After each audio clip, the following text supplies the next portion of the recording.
മാറണമെന്ന് ഞങ്ങൾ ഒരുമിച്ച് ആഗ്രഹിച്ചു പ്രാർത്ഥിച്ചു. സ്വർഗത്തിലെ ദൈവമേ, അങ്ങ് അവരുടെ പ്രാർത്ഥന കേട്ടു. സ്വർഗീയ സാന്നിധ്യം അവരോട് കൂടെ ഇരുന്ന് സന്തോഷത്തോടെ സമാധാനത്തോടെ കർത്താവെ മാലദ്വീപ്സിലെത്തുവാൻ ദൈവമേ അങ്ങ് അവരെ സഹായിച്ചല്ലോ. തുടർന്നുമുള്ള അവരുടെ ജീവിതത്തിലെ എല്ലാ കാര്യങ്ങളെയും ഞങ്ങൾ അങ്ങയുടെ കരങ്ങളിലേക്ക് തരികയാണ്. സ്വർഗത്തിലെ ദൈവത്തിൻ്റെ കരം ആ കുടുംബത്തോടു കൂടെ ഇരിക്കണം. കർത്താവെ, ഞങ്ങൾ ചെല്ലുന്ന ദേശത്ത് ഞങ്ങളെ അനുഗ്രഹിക്കാമെന്ന് അങ്ങയുടെ വാഗ്ദത്തമാണ്. അങ്ങ് അവരെ അനുഗ്രഹിക്കണം, മറ്റുള്ളവരെക്കാൾ അധികമായി മാനിക്കണം. ആ കുഞ്ഞുങ്ങളുടെ വിദ്യാഭ്യാസത്തെ ഞങ്ങൾ ഓർത്ത് പ്രാർത്ഥിക്കുന്നു. ദൈവത്തിൻ്റെ കരം അവരോട് കൂടെ ഇരിക്കണം. അങ്ങ് ആ കുഞ്ഞുങ്ങളെ സഹായിക്കണം. കർത്താവെ, ഞങ്ങളുടെ നാമത്തിൽ, കർത്താവെ, ഞങ്ങളുടെ മക്കളായി ഞങ്ങൾ ഒരുമിച്ച് പിതാവിൻ്റെയും പുത്രൻ്റെയും പരിശുദ്ധാത്മാവിൻ്റെയും നാമത്തിൽ ആ കുടുംബത്തെ അനുഗ്രഹിക്കുന്നു. അവരായിരിക്കുന്ന സ്ഥാനത്ത് അനുഗ്രഹിക്കപ്പെടട്ടെ. അവരുടെ ജോലിയിൽ അവർ അനുഗ്രഹിക്കപ്പെടട്ടെ. ആത്മീയത്തിൽ അവർ അനുഗ്രഹിക്കപ്പെടട്ടെ. സ്വർഗത്തിലെ സകലവിധ ആത്മീയ നന്മകളാലും ദൈവം അവരെ അനുഗ്രഹിച്ച് അങ്ങ് വഴി നടത്തണമേ എന്ന് ഞങ്ങൾ അങ്ങയോട് അപേക്ഷിക്കുന്നു. അങ്ങ് പ്രാർത്ഥനയും യാചനയും കേട്ടിരിക്കയാൽ സ്തോത്രം. യേശുവിൻ്റെ നാമത്തിൽ തന്നെ. ആമേൻ, ആമേൻ, ആമേൻ. താങ്ക് യു ബെസ്റ്റ് സിസ്റ്ററെ. ദൈവം കഴിഞ്ഞ നാളിൽ നടത്തിയ വിധങ്ങളെക്കുറിച്ച് പറയുവാനും കേൾക്കുവാനും ഞങ്ങൾക്ക് സാധിച്ചല്ലോ. അതിനായിട്ട് ഞാൻ ദൈവത്തിന് നന്ദി പറയായിരുന്നു. ഞാൻ എപ്പോഴും എൻ്റെ സഭയിൽ പറയുന്നത് പോലെ കഴിഞ്ഞ ആഴ്ച ഞങ്ങളുടെ സഭയിൽ പ്രസംഗിച്ചത് പ്രിയ സുനീഷ് ബദറായിരുന്നു. സുനീഷ് ബദറിനെ ഞങ്ങൾക്കറിയാം. ദൈവത്താൽ ഉപയോഗിക്കപ്പെടുന്ന അനുഗ്രഹീതമായ സാക്ഷ്യമുള്ള വ്യക്തിയാണ്. അദ്ദേഹമായിരുന്നു കഴിഞ്ഞ ആഴ്ച പ്രസംഗിച്ച ഭയങ്കര ഒരു ആത്മീയ സാന്നിധ്യമായിരുന്നു. അത് അനുഭവിച്ചുകൊണ്ട് ഞാൻ ഇരുന്നപ്പോൾ ഞാൻ ആലോചിച്ചു, ഇനി അടുത്ത ആഴ്ച തൊട്ട് ഞാൻ പ്രസംഗിക്കണോ അതോ പുള്ളിയെ കൊണ്ട് തന്നെ അങ്ങ് പ്രസംഗിപ്പിച്ചാൽ മതിയോന്ന് എന്ന് പറയുന്നത് തൊട്ട് ഈ ഗ്രൂപ്പിലുള്ള പലരും ദൈവത്താൽ അനുഗ്രഹിക്കപ്പെട്ടവരും ദൈവത്താൽ ഉപയോഗിക്കപ്പെടുന്നവരും ഒക്കെയാണ്. അങ്ങനെയുള്ളവരുടെ മധ്യത്തിൽ ദൈവവചനം പറയുവാൻ എനിക്ക് ദൈവം നൽകിയ അവസരത്തിനായിട്ട് ഞാൻ ദൈവത്തെ സ്തുതിക്കുന്നു. നിങ്ങളുടെയൊക്കെ പ്രാർത്ഥനയാണ് ദൈവം ഞങ്ങളെയൊക്കെ ഉപയോഗിക്കുന്നതിൻ്റെ പിന്നിൽ. എനിക്കറിയാം, എനിക്ക് വേണ്ടി അനേകർ പ്രാർത്ഥിക്കുന്നുണ്ട്. തുടർന്നും പ്രാർത്ഥിക്കുക. ദൈവവചനത്തിൽ ഞാൻ പഠിച്ചൊരു കാര്യമുണ്ട്. ഞാൻ എൻ്റെ സഹവിശ്വാസികളോട്, എൻ്റെ സഹപഠന്മാരോട് ഞാൻ എപ്പോഴും പറയാറുള്ളൊരു കാര്യം, നമ്മൾ പ്രാർത്ഥിച്ചാൽ ഒരു വിഷയത്തിനും മറുപടി വേണമെങ്കിൽ അതിനൊരു സീക്രട്ട് ഉണ്ട്. അതെന്താണെന്നറിയാമോ? സീക്രട്ട് വേറെ ഒന്നുമില്ല, ബൈബിളിൽ തന്നെ പറഞ്ഞിട്ടുണ്ട്, എല്ലാവർക്കും അറിയാവുന്നൊരു കാര്യമാണ്. ഗലാത്യ ലേഖനത്തിൽ 6-ാം അധ്യായത്തിൽ ഇപ്രകാരം പറയുന്നു, തമ്മിൽ തമ്മിൽ എന്ത് ചെയ്യണം? ഭാരങ്ങളെ ചുമക്കണം. ഇങ്ങനെ ക്രിസ്തുയേശുവിൻ്റെ ന്യായപ്രമാണം നിവർത്തിക്കണം. അതൊരു വാക്യം. എനിക്ക് തോന്നുന്നു ഗലാത്യ ലേഖനം 6:12 തോന്നുന്നു. എൻ്റെ മനസ്സിലേക്ക് വന്നുകൊണ്ട് ഞാൻ അങ്ങ് ഷെയർ ചെയ്തേ ഉള്ളൂ. അവിടെ പറയുന്ന ഇപ്രകാരമാണ്, carry each others burden and fulfil the law of the Christ. തമ്മിൽ തമ്മിൽ ഭാരങ്ങളെ ചുമന്ന് ക്രിസ്തുയേശുവിൻ്റെ ന്യായപ്രമാണം നിവർത്തിക്കണം. 6:12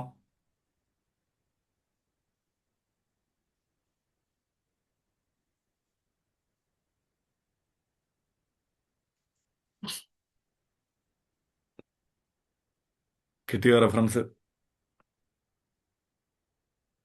അല്ല, അല്ല, അതല്ല. 6:12 6:12. അപ്പം 6-ാം അധ്യായത്തിലാണ് എന്നെനിക്കറിയാം. രണ്ടാ സാർ, 6:2. 6:2 തമ്മിൽ ഒന്ന് തമ്മിൽ തമ്മിൽ ഭാരങ്ങളെ ചുമപ്പീൻ, ഇങ്ങനെ ക്രിസ്തുവിന്റെ ന്യായപ്രമാണം നിവർത്തിപ്പീൻ. അപ്പം ക്രിസ്തുവിന്റെ ന്യായപ്രമാണം നമ്മളിലൂടെ നിവർത്തിക്കാൻ പറ്റും. എങ്ങനെ?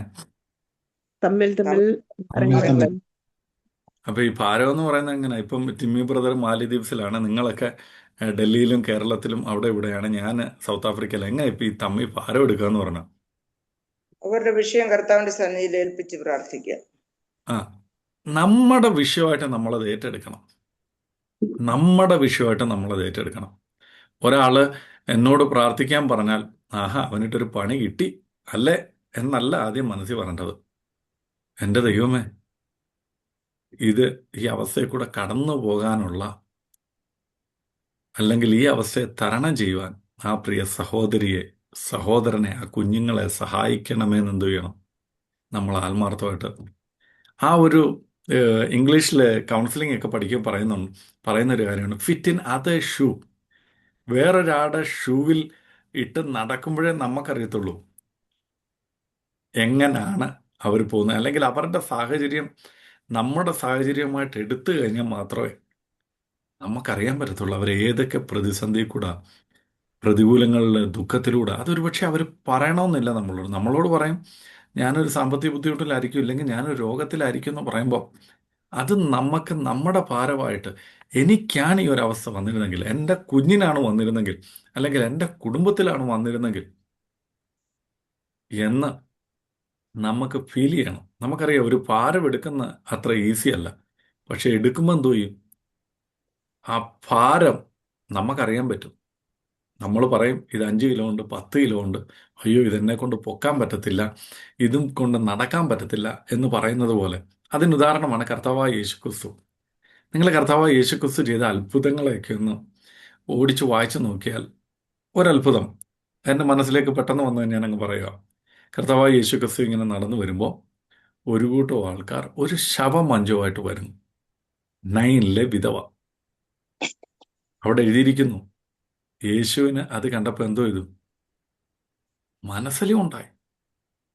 യേശുവിന് മനസ്സിലായി ആ വരുന്നത് ഒരു വിധവയാണ്, അവർക്ക് വേറെ ആരുമില്ല, ആകെയുള്ള ആശ്രയം ഈ മകനാണ്. അത് കണ്ടപ്പോൾ എന്തോ ചെയ്തു? യേശുവിൻ്റെ മനസ്സലിഞ്ഞു. യേശു മഞ്ചത്തിൻ്റെ അടുത്തോട്ട് പോയിട്ട് എന്താ സംഭവിച്ചത്? ഒരത്ഭുതം. ഇനി നിങ്ങൾ അടുത്ത വേറെ അത്ഭുതങ്ങൾ എടുത്തോ. 5000 പേരെ പോഷിപ്പിച്ച കാര്യം എന്തോ എഴുന്നിരിക്കുന്നത്? പുരുഷാരത്തെ കണ്ട് കർത്താവിന് എന്തോ തോന്നി? മനസ്സിൽ ആ, മനസ്സലിഞ്ഞു. ലാസറിന്റെ കല്ലറ ചെന്നു, എല്ലാവരും കരയുന്ന കണ്ടപ്പോൾ കർത്താവ് എന്തോ ചെയ്തു? കരഞ്ഞു. കർത്താവ് നീർ വാർത്തു. കരഞ്ഞു. കരഞ്ഞു. കാര്യം കർത്താവിന് വിഷമം വന്നു. വിഷമം വരാതെ കരയാൻ പറ്റത്തില്ലല്ലോ. ഇവിടെയൊക്കെ നമ്മൾ കാണേണ്ട ഒരു കാര്യമുണ്ട്. മറ്റൊരാളുടെ വിഷയം നമ്മളുടെ വിഷയമായിട്ട് നമ്മളത് ഏറ്റെടുത്ത് പ്രാർത്ഥിക്കാൻ തുടങ്ങുന്നു. അപ്പൊ അതിൻ്റെ മേളിൽ എന്തുകൊണ്ട് ഇതല്ല. ഒരു വിടുതലുണ്ടാവും. നമ്മളീ പലരും വിചാരിക്കുന്നത്, ഇപ്പം ഫോർ എക്സാമ്പിൾ ലില്ലിക്കുട്ടി ആൻറ്റി എന്നോടൊരു വിഷയം പറഞ്ഞു, ഇല്ലെങ്കിൽ നിങ്ങളുടെ ആരിലും ഒരു വിഷയം പറഞ്ഞു, ഞാൻ അതിനുവേണ്ടി ഉപവാസം എടുത്ത് പ്രാർത്ഥിക്കുക എന്നുള്ളതല്ല. അതിനേക്കാളൊക്കെ ഉപരി അവരാ പറയുന്ന സമയം തൊട്ട് ഞാൻ പൊതുവെ ചെയ്യുന്നത്, ഞാൻ സ്കൂളിലാണെങ്കിലോ അല്ലെങ്കിൽ വരുമ്പോഴും ഞാൻ ആലോചിക്കും, കർത്താവേ ഇന്നാൾ എന്നോടൊരു കാര്യം പറഞ്ഞല്ലോ, ഞാനത് ദൈവങ്ങളിലേക്ക് തരിക, അവരെ ആശ്വസിപ്പിക്കണേ, ആ കാര്യത്തിൽ കൂടെ അങ്ങയുടെ സാന്നിധ്യം കൂടെ ഇരിക്കണമേ, സ്വർഗത്തിൻ്റെ പരിശുദ്ധാത്മാവിനെ അയക്കണമേ എന്ന് പറഞ്ഞ് നമുക്ക് അവർക്ക് വേണ്ടി ഇൻ്റർസീഡ് ചെയ്യാൻ പറ്റും. അതൊരു പക്ഷേ ഇരുന്ന് പ്രാർത്ഥിക്കുന്നതായിരിക്കാം. ചിലവർക്ക് കൃപയുണ്ടെങ്കിൽ നിങ്ങൾ മറ്റുള്ളവർക്ക് വേണ്ടി ഉപവാസം ഇരുന്ന് പ്രാർത്ഥിര്, അല്ലെങ്കിൽ സമയം എടുത്ത് പ്രാർത്ഥിര്, നമ്മളെ കൊണ്ട് കഴിയുന്നത് പോലെ നമ്മളെ കൊണ്ട് കഴിയുന്നത്. പക്ഷെ ഓർക്കുക, തമ്മിൽ നമ്മൾ എന്ത് ചെയ്യണം? ഭാരങ്ങളെ ചുമക്കണം. അങ്ങനെ നമ്മൾ ചുമക്കാൻ തയ്യാറായാൽ ദൈവവചനം പറയുന്നു, ക്രിസ്തുവേശു പറഞ്ഞ ന്യായപ്രമാണം നമ്മൾ എന്തുവാ? ക്രിസ്തുവേശു എന്ന പ്രമാണം നമ്മൾ എന്ത് ചെയ്യുക? കർത്താവ് എന്ത് പറഞ്ഞ? മറ്റുള്ളവരെ നമ്മളെ പോലെ തന്നെ സ്നേഹിക്കുക. എങ്ങനെ സ്നേഹിക്കാൻ പറ്റുന്നത്? ഇങ്ങനെ. പിന്നെ ദൈവവചനം പറയുന്നു, മറ്റുള്ളവർ നിങ്ങൾക്ക് ചെയ്യണമെന്ന് നിങ്ങൾ ഉദ്ദേശിക്കുന്ന കാര്യം നിങ്ങൾ എന്തുവാ? അവർക്ക് വേണ്ടി ചെയ്യണം. ആ, ഇപ്പൊ ഞാനിപ്പോൾ ആലോചിക്കുക, നിങ്ങളെല്ലാം എനിക്ക് വേണ്ടി 10 മിനിറ്റ് പ്രാർത്ഥിക്കണമെന്ന് ഞാൻ അങ്ങ് ആഗ്രഹിച്ചു കഴിഞ്ഞാൽ നിങ്ങൾക്കെല്ലാം വേണ്ടി ഞാനങ്ങ് പ്രാർത്ഥിരുന്നേ. അങ്ങനെയെങ്കിൽ പ്രാർത്ഥനയുടെ വിജയങ്ങളിൽ ഒന്നാണ് തമ്മിൽ ഭാരങ്ങളെ ചുമക്കുക എന്നുള്ളത്. പലപ്പോഴും നമുക്കത് പറ്റത്തില്ല എന്ന് വെച്ചാൽ അതിൻ്റെ കാരണങ്ങൾ വേറൊന്നുമല്ല. നമ്മൾ ഈ പ്രാർത്ഥിക്കാനിരിക്കുമ്പോഴൊക്കെ, അല്ലെങ്കിൽ പണ്ട് ആൾക്കാർ നമ്മളോട് പറഞ്ഞതും, ഇല്ലെങ്കിൽ വ്യക്തി ജീവിതങ്ങളെയൊക്കെ നമ്മളിങ്ങനെ നമ്മുടെ മനസ്സിൽ കൂടി ഇങ്ങനെ അനലൈസ് ചെയ്തു വരും. ആഹാ, അങ്ങനെ ആയിരുന്നല്ലേ, ഇങ്ങനെ ആയിരുന്നല്ലേ, പണ്ട് ഇതൊന്നും അല്ലായിരുന്നല്ലോ, ഇപ്പോൾ ഒരു കഷ്ടത വന്നപ്പോഴാണല്ലോ, ഇപ്പോൾ ഒരു ഭാരം വന്നപ്പോഴാണല്ലോ, ഇപ്പോൾ കുടുംബത്തിൽ ഒരു പ്രശ്നം വന്നപ്പോഴാണല്ലോ എന്നൊക്കെ. പ്രിയമുള്ളവരെ, അങ്ങനൊന്നുമല്ല. നമുക്കവരെ സ്നേഹിച്ച് നമ്മുടെ ഭാരം പോലെ, എൻ്റെ ഒരു സഹോദരിക്കാണെങ്കിൽ, അല്ലെങ്കിൽ എൻ്റെ ഒരു ജ്യേഷ്ഠ സഹോദരനാണെങ്കിൽ, സഹോദരിക്കാണെങ്കിൽ, മാതാപിതാക്കൾക്കാണ് അങ്ങനെ ഒരു ഇഷ്യൂ വന്നതെങ്കിൽ ഞാൻ എങ്ങനെ ഏറ്റെടുക്കുമോ അതുപോലെ ആ വിഷയത്തിന് വേണ്ടി നമ്മൾ പ്രാർത്ഥിക്കണം. അങ്ങനെ ഭാരങ്ങളെ ഏറ്റെടുക്കാൻ നിന്നാൽ ആ ദൈവീക കൽപ്പന നമ്മളിലൂടെ നിവർത്തിക്കും. അതിനേക്കാളും ഒരു പടി കൂടെ ചേർന്ന് പറയട്ടെ, ദൈവിക അത്ഭുതങ്ങളിൽ നമ്മളിലൂടെ നടക്കും. ആമേൻ, ആമേൻ, ഹല്ലേലൂയ. ഞാനിത് പറഞ്ഞപ്പോഴാണ് ഞാൻ എൻ്റെ ജീവിതത്തിൽ നടന്ന അത്ഭുതങ്ങളൊക്കെ ഞാൻ പലപ്പോഴും സാക്ഷ്യമായിട്ടല്ല, ഇങ്ങനെ പറഞ്ഞു എന്നവൻ ഞാൻ പറയാറുണ്ട്. കഴിഞ്ഞ സ്കൂള് ഇപ്പം ഇന്ന് തൊട്ട് ഒഫീഷ്യലി തുടങ്ങി, മൺഡേ തൊട്ട് ഞങ്ങൾക്ക് വർക്കുണ്ടായിരുന്നു. അപ്പം കഴിഞ്ഞ സ്കൂൾ അടയ്ക്കുന്നതിന് മുമ്പ് ഞാൻ ഒരു സാക്ഷ്യം എൻ്റെ ഡിവോഷൻ്റെ സമയത്ത് ഞാനിങ്ങനെ പറഞ്ഞു, എന്നെ ആത്മാവ് പ്രേരിപ്പിച്ചിട്ട് ഞാനിങ്ങനെ പറഞ്ഞിട്ട് ഞാൻ ആ ദിവസം ഞാൻ സ്കൂളിൻ്റെ ബെഞ്ചിൽ ഇങ്ങനെ ഇരുന്ന് മെസ്സേജ് കേൾക്കുക, ആരോടോ സംസാരിക്കുക, എന്തോ ചെയ്യുമായിരുന്നു എനിക്ക് ഓർമ്മയില്ല. ഞാനിങ്ങനെ ഇരിക്കുമ്പോഴത്തേക്കിന് ഞങ്ങളുടെ സ്കൂളിലെ ഒരു ടീച്ചർ എൻ്റെ അടുക്കെ കൊണ്ടുവന്നു, sir I wanted to talk to you, ഒരു വെള്ളക്കാരിയാണ്, വന്ന് എൻ്റെ അടുക്കെ പറഞ്ഞു. അപ്പം ഞാൻ പെട്ടെന്ന് ഇയർഫോൺ എടുത്ത് മാറ്റി, ഓക്കെ പ്ലീസ് എന്ന് പറഞ്ഞു. പുള്ളിക്കാരി എൻ്റെ അടുത്ത് വന്നിരുന്നു. എൻ്റെ അടുത്ത് വന്നിരുന്നിട്ട് എന്നോട് പറഞ്ഞു, സാർ നിങ്ങൾ എന്നെ ഒന്ന് അനുഗ്രഹിച്ച് പ്രാർത്ഥിക്കണം. ഞാൻ ഞെട്ടിപ്പോയി. ദൈവമേ, ഞാൻ അനുഗ്രഹിച്ച് പ്രാർത്ഥിക്കാനോ? നമുക്കിപ്പോൾ എന്തോ പ്രത്യേകിച്ച് ഒരു അനുഗ്രഹം എന്ന്. അപ്പോൾ പുള്ളിക്കാരി പറഞ്ഞു, ഇല്ല, നീ ഇന്ന് പറഞ്ഞ ഡിവോഷൻ അതെനിക്ക് അനുഗ്രഹമായി. അപ്പോൾ എൻ്റെ മനസ്സ് പറഞ്ഞു, നിൻ്റെ അടുത്ത് വന്ന് ഒന്ന് പ്രാർത്ഥിക്കണം. ഞാൻ പറഞ്ഞു, അതൊക്കെ ഞാൻ പ്രാർത്ഥിക്കാം. അപ്പം ഞാൻ ചോദിച്ചു, എന്തെങ്കിലും വിഷയമുണ്ടോ? അവർ പറഞ്ഞു, നിന്റെ ജീവിതത്തിൽ നടന്നതുപോലെ എൻ്റെ ജീവിതത്തിൽ ഒരു അത്ഭുതം നടക്കാൻ നീ പ്രാർത്ഥിക്കണം. ഞാൻ ചോദിച്ചു, എന്താ നീ എങ്ങനെ പറഞ്ഞു? അല്ല, നിന്റെ മേൽ വ്യാപരിച്ചൊരു ദൈവകൃപ.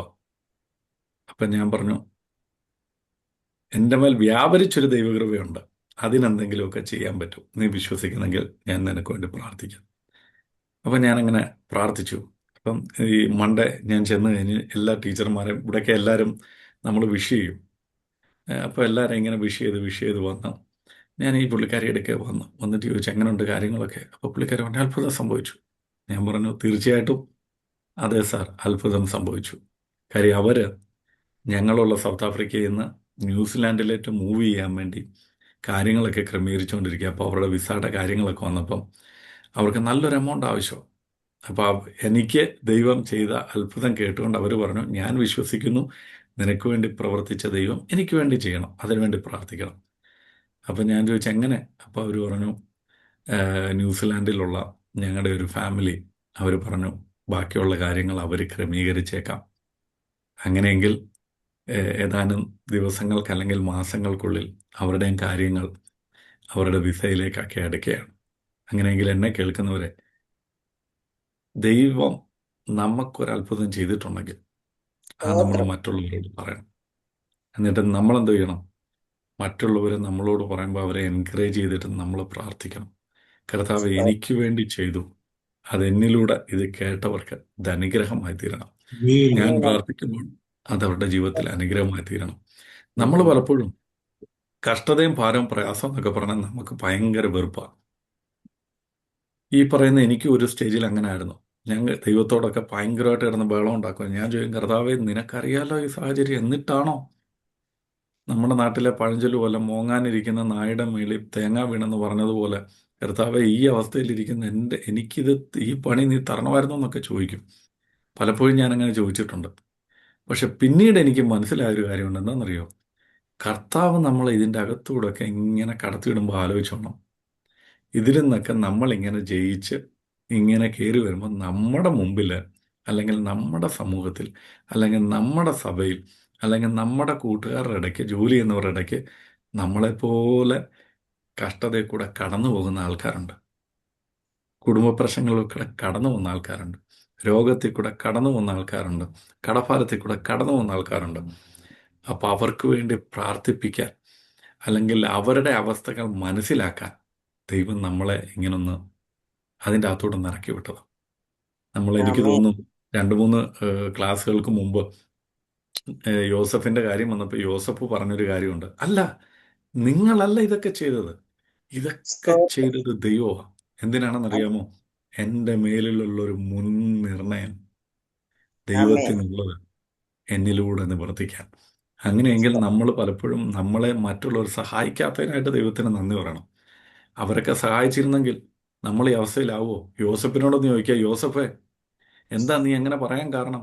യോസഫ് പറയും, ഞാൻ കാരാഗ്രഹത്തിലായിരുന്നപ്പോൾ പാനപാത്രവാഹന് രാജാവ് തിരിച്ചെടുത്തു. ഈ പാനപാത്രവാഹൻ രാജാവിൻ്റെ അടുത്ത് ചെന്നിട്ട് പറയുക, രാജാവേ, ഒരു നിരപരാധിയായ ഒരുത്തനെ ജയിലിൽ ഇട്ടിട്ടുണ്ട്, ഞാൻ അവനെ കണ്ടു, എന്തെങ്കിലും ചെയ്യാൻ പറ്റുമെന്ന് ഒന്ന് ചെയ്യണമെന്ന് പറഞ്ഞാൽ രാജാവ് ഒരുപക്ഷെ പറയാം, ആ ശരി, അവനെ ജയിലിൽ നിന്ന് അങ്ങ് വിട്ടേക്കാൻ പറഞ്ഞാൽ യോസഫ് എങ്ങോട്ട് പോയനെ?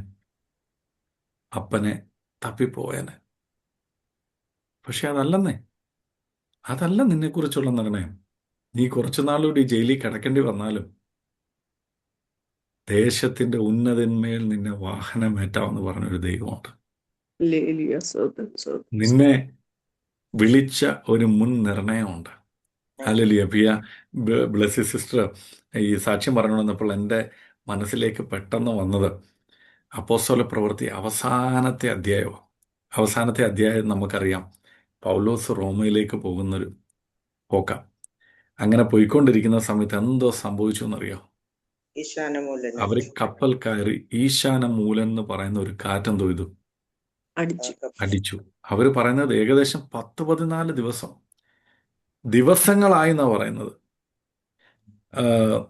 അവർക്ക് ആഹാരമില്ല, സൂര്യനെയും ചന്ദ്രനെയും ഒന്നും കാണാതെ അവരിങ്ങനെ പോവാ. അപ്പോസ്തല പ്രവൃത്തി 27-ാം അധ്യായം അതിൻ്റെ 20-ാം വാക്യം, വളരെ നാളായിട്ട് സൂര്യനെയോ നക്ഷത്രങ്ങളെയോ കാണാതെ വല്ലാത്ത കൊടുങ്കാറ്റടിച്ചിട്ടിരിക്കിയാൽ ഞങ്ങൾ രക്ഷപ്പെടുമെന്നുള്ള ആശ അറ്റുപോയി. കണ്ടോ? പക്ഷെ ദൈവത്തിന് പൗലോസിനെ പറ്റി ഒരു നിർണയമുണ്ട്. ദൈവം പറഞ്ഞൊരു വാഗ്ദത്തമുണ്ട്. കൈസരുടെ ഭാഗം നീ നിൽക്കും. പക്ഷെ ഇപ്പൊ പറയുന്നത് എന്തുവാ? ആശ നശിച്ചു. കാര്യം എന്താണെന്നറിയോ? സൂര്യനെ കാണുന്നില്ല, നക്ഷത്രങ്ങളെ കാണാൻ പറ്റുന്നില്ല, വല്ലാത്ത കൊടുങ്കാറ്റടിച്ചിട്ട് രക്ഷപ്പെടുമെന്നുള്ള ആശ നശിച്ചു. അവരുടെ അവസ്ഥ പറയുന്നത്, അവർ വളരെ പട്ടിണി കിടന്ന ശേഷം പൗലോസ് അവരുടെ നടുവിൽ നിന്നുകൊണ്ട് പറഞ്ഞത്, പൗലോസ് അവരെ ധൈര്യപ്പെടുത്തുക. 23-ാമത്തെ വാക്യം പറയുന്നു, എൻ്റെ ഉടയവനും ഞാൻ സേവിച്ചു വരുന്നവനുമായ ദൈവത്തിൻ്റെ ദൂതൻ ഈ രാത്രിയിൽ എൻ്റെ അടുക്കൽ വന്നിട്ട് പറഞ്ഞു എന്നൊക്കെ പറഞ്ഞ് അവരെ എൻകറേജ് ചെയ്യുക. കണ്ടോ? ദൈവത്തിൻ്റെ നിർണയമുള്ളവൻ ആശ നശിച്ച ഒരവസ്ഥയിലാണെങ്കിലും ദൈവം തൻ്റെ ദൂതനെ അയച്ച് അവനെ ശക്തിപ്പെടുത്തും. ദൈവത്തിന്റെ നിർണയമാണ്. ദൈവം പറഞ്ഞ വാക്കാ. അതിനുശേഷം നടക്കുന്ന കാര്യങ്ങൾ നമുക്കറിയാം. എന്താ സംഭവിച്ചെന്നറിയോ? ആ കപ്പൽ തകർന്നിട്ട് അവർ കപ്പലിന്റെ പലകയെ പിടിച്ച് കിടന്ന് എങ്ങനെയൊക്കെയോ കരയിലെത്തി. ഇപ്പൊ കരയിലെത്തിയപ്പോൾ എല്ലാവർക്കും ഒരു ആശ്വാസം അല്ലേ? ആശ്വാസം എന്നൊക്കെ പറഞ്ഞ് നിൽക്കുമ്പോഴാണ് 28-ാം അധ്യായം 4-ാം വാക്യത്തിലേക്ക് വരുന്നത്. 3-ാം വാക്യം, പൗലോസ് കുറെ വിറകെടുത്ത് തീയിലേക്ക് ഇട്ടപ്പോൾ ഒരണലി ചൂട് നിമിത്തം അവന്റെ കൈക്ക് പറ്റി, അവനെ കടിച്ചു. അപ്പൊ ഇനി അടുത്ത പ്രശ്നം, ഇത് കണ്ട ആൾക്കാർ പറയുക, ദൈവം ഇവനെ ഇങ്ങനൊന്നും പെടത്തില്ല, അവൻ ചെയ്തതിനൊക്കെ അനുഭവിക്കുക, ദൈവം നീതിമാനാന്ന്. ഏത്? നമ്മളെ കണ്ടോണ്ട് പലരും അങ്ങനെ പറയുന്നേ. അവന്റെ ഇപ്പോഴത്തെ അവസ്ഥ കണ്ടില്ല, ദൈവം നീതിമാനാ, ദൈവം അവനെ അങ്ങനൊന്നും വിടത്തില്ല എന്നൊക്കെ പറയും. നിങ്ങൾ ആ വാക്ക് ശ്രദ്ധിച്ചോ? ചൂട് നിമിത്തം പുറപ്പെട്ട് അവന്റെ കൈക്ക് പറ്റി. പക്ഷെ അവർക്കറിയത്തില്ല പൗലോസിന്റെ ഉള്ളിലുള്ള തീ, ആ ചൂടിന് അണലി ഒന്നും ഒരു പ്രശ്നമല്ലെന്നേ. ആമേൻ. ഒരു ചൂട് നിമിത്തം പുറപ്പെട്ടു വന്ന് പൗലോസിനെ കടിച്ചാൽ, പക്ഷെ പൗലോസിന്റെ ഉള്ളിലുള്ള ചൂട് ഈ അണലിയുടെ വിഷമൊന്നും അകത്തോട്ട് കയറുന്നതല്ല, അവനെ അതൊന്നും ബാധിക്കുന്നതല്ല. പൗലോസ് അത് കുടഞ്ഞു കളഞ്ഞു. അടുത്ത 6-ാമത്തെ വാക്യം വരുമ്പോൾ അവർ പറയും, അവൻ വീർക്കുകയോ പെട്ടെന്ന് ചത്തു വീഴുകയോ ചെയ്യുമെന്ന് വെച്ച് അവർ കാത്തിരുന്നു. ഇപ്പൊ ആൾക്കാർ പലപ്പോഴും അങ്ങനെ, ഈ പ്രതിസന്ധി കൊണ്ട് ഇവൻ തകരും, ഈ പ്രതിസന്ധി കൊണ്ട് ഇവൻ തീരുമെന്നൊക്കെ പറഞ്ഞിങ്ങനെ കാത്തിരിക്കും. 1 മാസം 2 മാസമൊക്കെ ചിലപ്പോൾ കാത്തിരിക്കും. ഇവിടെ പറയുന്ന കുറേ നേരമായിട്ട് കാത്തിരുന്ന് അവരുടെ ആശ ഇപ്പം അങ്ങ് നശിച്ചു. അപ്പൊ അവര് നേരെ പ്ലേറ്റ് അങ്ങ് മാറ്റി. എന്താണെന്നറിയോ? ഇവൻ സാധാരണക്കാരനല്ല, ഇവനിൽ എന്തോ അസാധാരണമായിട്ടുണ്ട്. കേട്ടോ? ഈ അണലി കടിച്ചതുകൊണ്ടല്ലേ അത് മറ്റുള്ളവർക്ക് മനസ്സിലായത്. അല്ലെങ്കിലോ മനസ്സിലാകത്തില്ല. അപ്പൊ നമ്മളാണെങ്കിൽ ഇതൊക്കെ പോകുന്നതിന് മുമ്പേ പറയും, കർത്താവെ ഒരു ക്ഷുദ്രജീവി എന്തോ ചെയ്യരുത്, എന്നെ തൊടരുത്, യേശുവിന്റെ നാമത്തിൽ ക്ഷുദ്രജീവികളെയൊക്കെ ഞാൻ എന്തോ ചെയ്യുക. നിന്നിലുള്ള ദൈവകൃപ അറിയണമെങ്കിൽ ഇങ്ങനെയൊക്കെയുള്ള ഒരു അവസ്ഥ കൂടെ പോണ്ടേ. ഇതൊക്കെ ഒരു സാക്ഷിയല്ലേ? അതല്ലേ ബൈബിളിൽ എഴുതി വെച്ചേക്കുന്നത്. നമ്മളെല്ലാത്തിനെയും ബ്ലോക്ക് ചെയ്ത് വെച്ചേക്കുക. ആമേൻ. നമ്മളിങ്ങനെ പല കാര്യങ്ങളൊക്കെ, ഇവിടെ പൗലോസിനൊക്കെ അടിച്ചു. ബാക്കിയുള്ളവരെല്ലാം ഇപ്പൊ പൗലോസ് തീരും, ഏതാനും നിമിഷങ്ങൾക്കുള്ളിൽ പുള്ളിയെ എവിടെ കുഴി മാറണ്ടേ, എന്തുവാ മൂടണ്ടേന്ന് വരെയൊക്കെ അവർ ചിന്തിച്ചു കാണും. കാര്യം അവര് പറയുന്നു വീർക്കും ചാവും എന്നൊക്കെയല്ലേ പറയുന്നത്. Yes. 6-ാമത്തെ വാക്യം, അവൻ വീർക്കുകയോ പെട്ടെന്ന് ചത്തു വീഴുകയോ ചെയ്യും എന്ന് വെച്ച് കാത്തിരുന്നു. അപ്പൊ ചത്തു വീണ എന്തോരം എടുത്ത് എന്തുവാ വീട്ടിൽ കൊണ്ടുപോയി സോക്കേഴ്സിലൊന്നും വെക്കത്തില്ലല്ലോ. അടുത്ത കുഴി മൂടണം. അപ്പൊ അവര് തീരുമാനിച്ചു ഇവിടെ മൂടണം എന്നൊക്കെ ഇങ്ങനെ ആലോചിച്ചുകൊണ്ടിരിക്കുമ്പോഴാണ് വളരെ നേരമായിട്ട് ഒന്നും ഒരാപത്തും ഭവിക്കുന്നില്ല എന്ന് കണ്ട് മനസ്സ് മാറും. കണ്ടോ, അത്രയും നേരം എന്തൊക്കെയോ ചിന്തിച്ചിരുന്നവരുടെ മനസ്സിപ്പം മാറി. എങ്ങനെ മാറി? പൗലോസിന്റെ മേൽ വ്യാപരിച്ച ദൈവകൃപ. അത് മാത്രമല്ല, പൗലോസിന്റെ മേലുള്ള മുൻ നിർണയം, ആ വിളി. അപ്പൊ ആലോചിച്ചോണം, ദൈവത്തിന് നമ്മുടെ മേൽ ഒരു മുൻ നിർണയം ഉണ്ടെങ്കിൽ, ഒരു വിളി ഉണ്ടെങ്കിൽ, ബാക്കിയുള്ളവരെന്തോ ചിന്തിച്ചോട്ടെ, അത് നമ്മുടെ കാര്യമല്ലെന്നേ. ബാക്കിയുള്ളവർ എന്തേലുമൊക്കെ നമ്മുടെ ചുറ്റുമിരുന്ന് ഒതുക്കത്തിൽ പറഞ്ഞോട്ടെന്നേ, അത് നമ്മളെ സംബന്ധിക്കുന്ന കാര്യമല്ലെന്നേ. അവര് വിചാരിക്കും ഇവൻ തീർന്നു, ഇവന്റെ ജീവിതം നശിച്ചു, ഇനിയും അവൻ പൊങ്ങത്തില്ല, ഇവൻ ചത്തു വീഴുമെന്നൊക്കെ വിചാരിച്ചോട്ടെന്നേ. പക്ഷെ ദൈവത്തിന്റെ മുൻ നിർണയത്തിന്റെ പ്രകാരമാണോ നിന്റെ ജീവിതം പോകുന്നത്? അല്ലെങ്കിൽ ദൈവത്തിന്റെ വിളിയും തെരഞ്ഞെടുപ്പും അനുസരിച്ചാണോ പോകുന്നത്? ഒന്നും പേടിക്കണ്ട. ഇപ്പൊ അവരുടെ മനസ്സങ്ങ് മാറി. ഇപ്പൊ അവര് പറയും ഈ പുള്ളി അസാധാരണക്കാരൻ, ഇവ സാധാരണ അല്ല. കാര്യം സാധാരണക്കാരനാണെങ്കിൽ ഈ സമയം കൊണ്ട് തീരേണ്ടതാ, ഈ രോഗം കൊണ്ട് അവൻ വീഴേണ്ടതാ, അല്ലെങ്കിൽ ഈ പ്രതിസന്ധി കൊണ്ട് ആത്മഹത്യ ചെയ്യേണ്ടതാ. പക്ഷെ ദൈവാത്മാവ് പറയുന്നു, നിന്റെ മേലിൽ ഉള്ള ആ വിളികൊണ്ട് ഇതൊന്നും നിന്നെ താർക്കാൻ പറ്റത്തില്ല കേട്ടോ. ഇതൊന്നും നിന്നെ താർക്കാൻ പറ്റത്തില്ല. ആമേൻ. കാര്യം നിന്നെ ദൈവം നിർത്തുമെന്ന് പറഞ്ഞാൽ നിർത്തും. നിന്നെ സാക്ഷിയാക്കുമെന്ന് പറഞ്ഞാൽ ദൈവം ആക്കും. ദൈവപ്രകാരം നമ്മൾ നിന്നാ മതി. ഇവിടെ ഇപ്പൊ ആൾക്കാരുടെ മനസ്സ് മാറുക. ഇപ്പൊ പൗലോസിനെ കണ്ടിട്ട് അവര് പറയാണ് പുള്ളി സാധാരണക്കാരനല്ല, ദൈവനാരാ. ആ പിന്നെ നിങ്ങൾ കാണണം, കഴിഞ്ഞ ദിവസങ്ങളിലൊക്കെ പൗലോസിനെ പറ്റി പലതും പറഞ്ഞ ആൾക്കാര് അവരെ പറ്റി പറയുന്നത്, അവർ പൗലോസിനെ യാത്രയാക്കുന്ന കാര്യം ഇവിടെ പറയുന്നുണ്ട്. ഈ അധ്യായത്തിൽ തന്നെ പറയുന്നുണ്ട്. ഇങ്ങനെ സംഭവിച്ചതുകൊണ്ട് എന്തുവെന്നറിയാവോ? വാക്യം 7, ആ സ്ഥലത്തിന്റെ സമയം പുപ്ലിയോസ് എന്ന ദ്വീപ് പ്രമാണിക്ക് ഒരു ജന്മഭൂമി ഉണ്ടായിരുന്നു. അവൻ ഞങ്ങളെ ചേർത്ത് 3 ദിവസം എന്തോ ചെയ്തു, ആദരവോടെ അതിഥി സൽക്കാരം ചെയ്തു. അപ്പൊ എന്റെ ചോദ്യം, ഇത് നടന്നില്ലായിരുന്നെങ്കിൽ ഈ പൗലോസിനെയൊക്കെ ആരെങ്കിലും വീട്ടിൽ കയറ്റി മാനിക്കുമായിരുന്നോ? ഇല്ല. 5 പൈസ കയ്യിലില്ല, നനഞ്ഞിരിക്കുന്നു, വേണമെങ്കിൽ ഒരു തുണി കൊടുക്കും, അല്ലെങ്കിൽ വീട്ടിന്റെ എവിടെയെങ്കിലും ഒരു മൂലയ്ക്ക് കിടക്കാൻ പറയും. അല്ലെങ്കിൽ ബസ് സ്റ്റാൻഡ് പോലെ ഇതെന്നൊക്കെ പറയുന്നിടത്ത് ഈ കപ്പലൊക്കെ വന്ന് അടക്കുന്ന സ്ഥലത്ത് തുറമുഖത്ത് എവിടെയെങ്കിലും കിടക്കേണ്ട വ്യക്തിയെ കണ്ടോ. ഇപ്പം ആദരവായി. എന്തുകൊണ്ട്?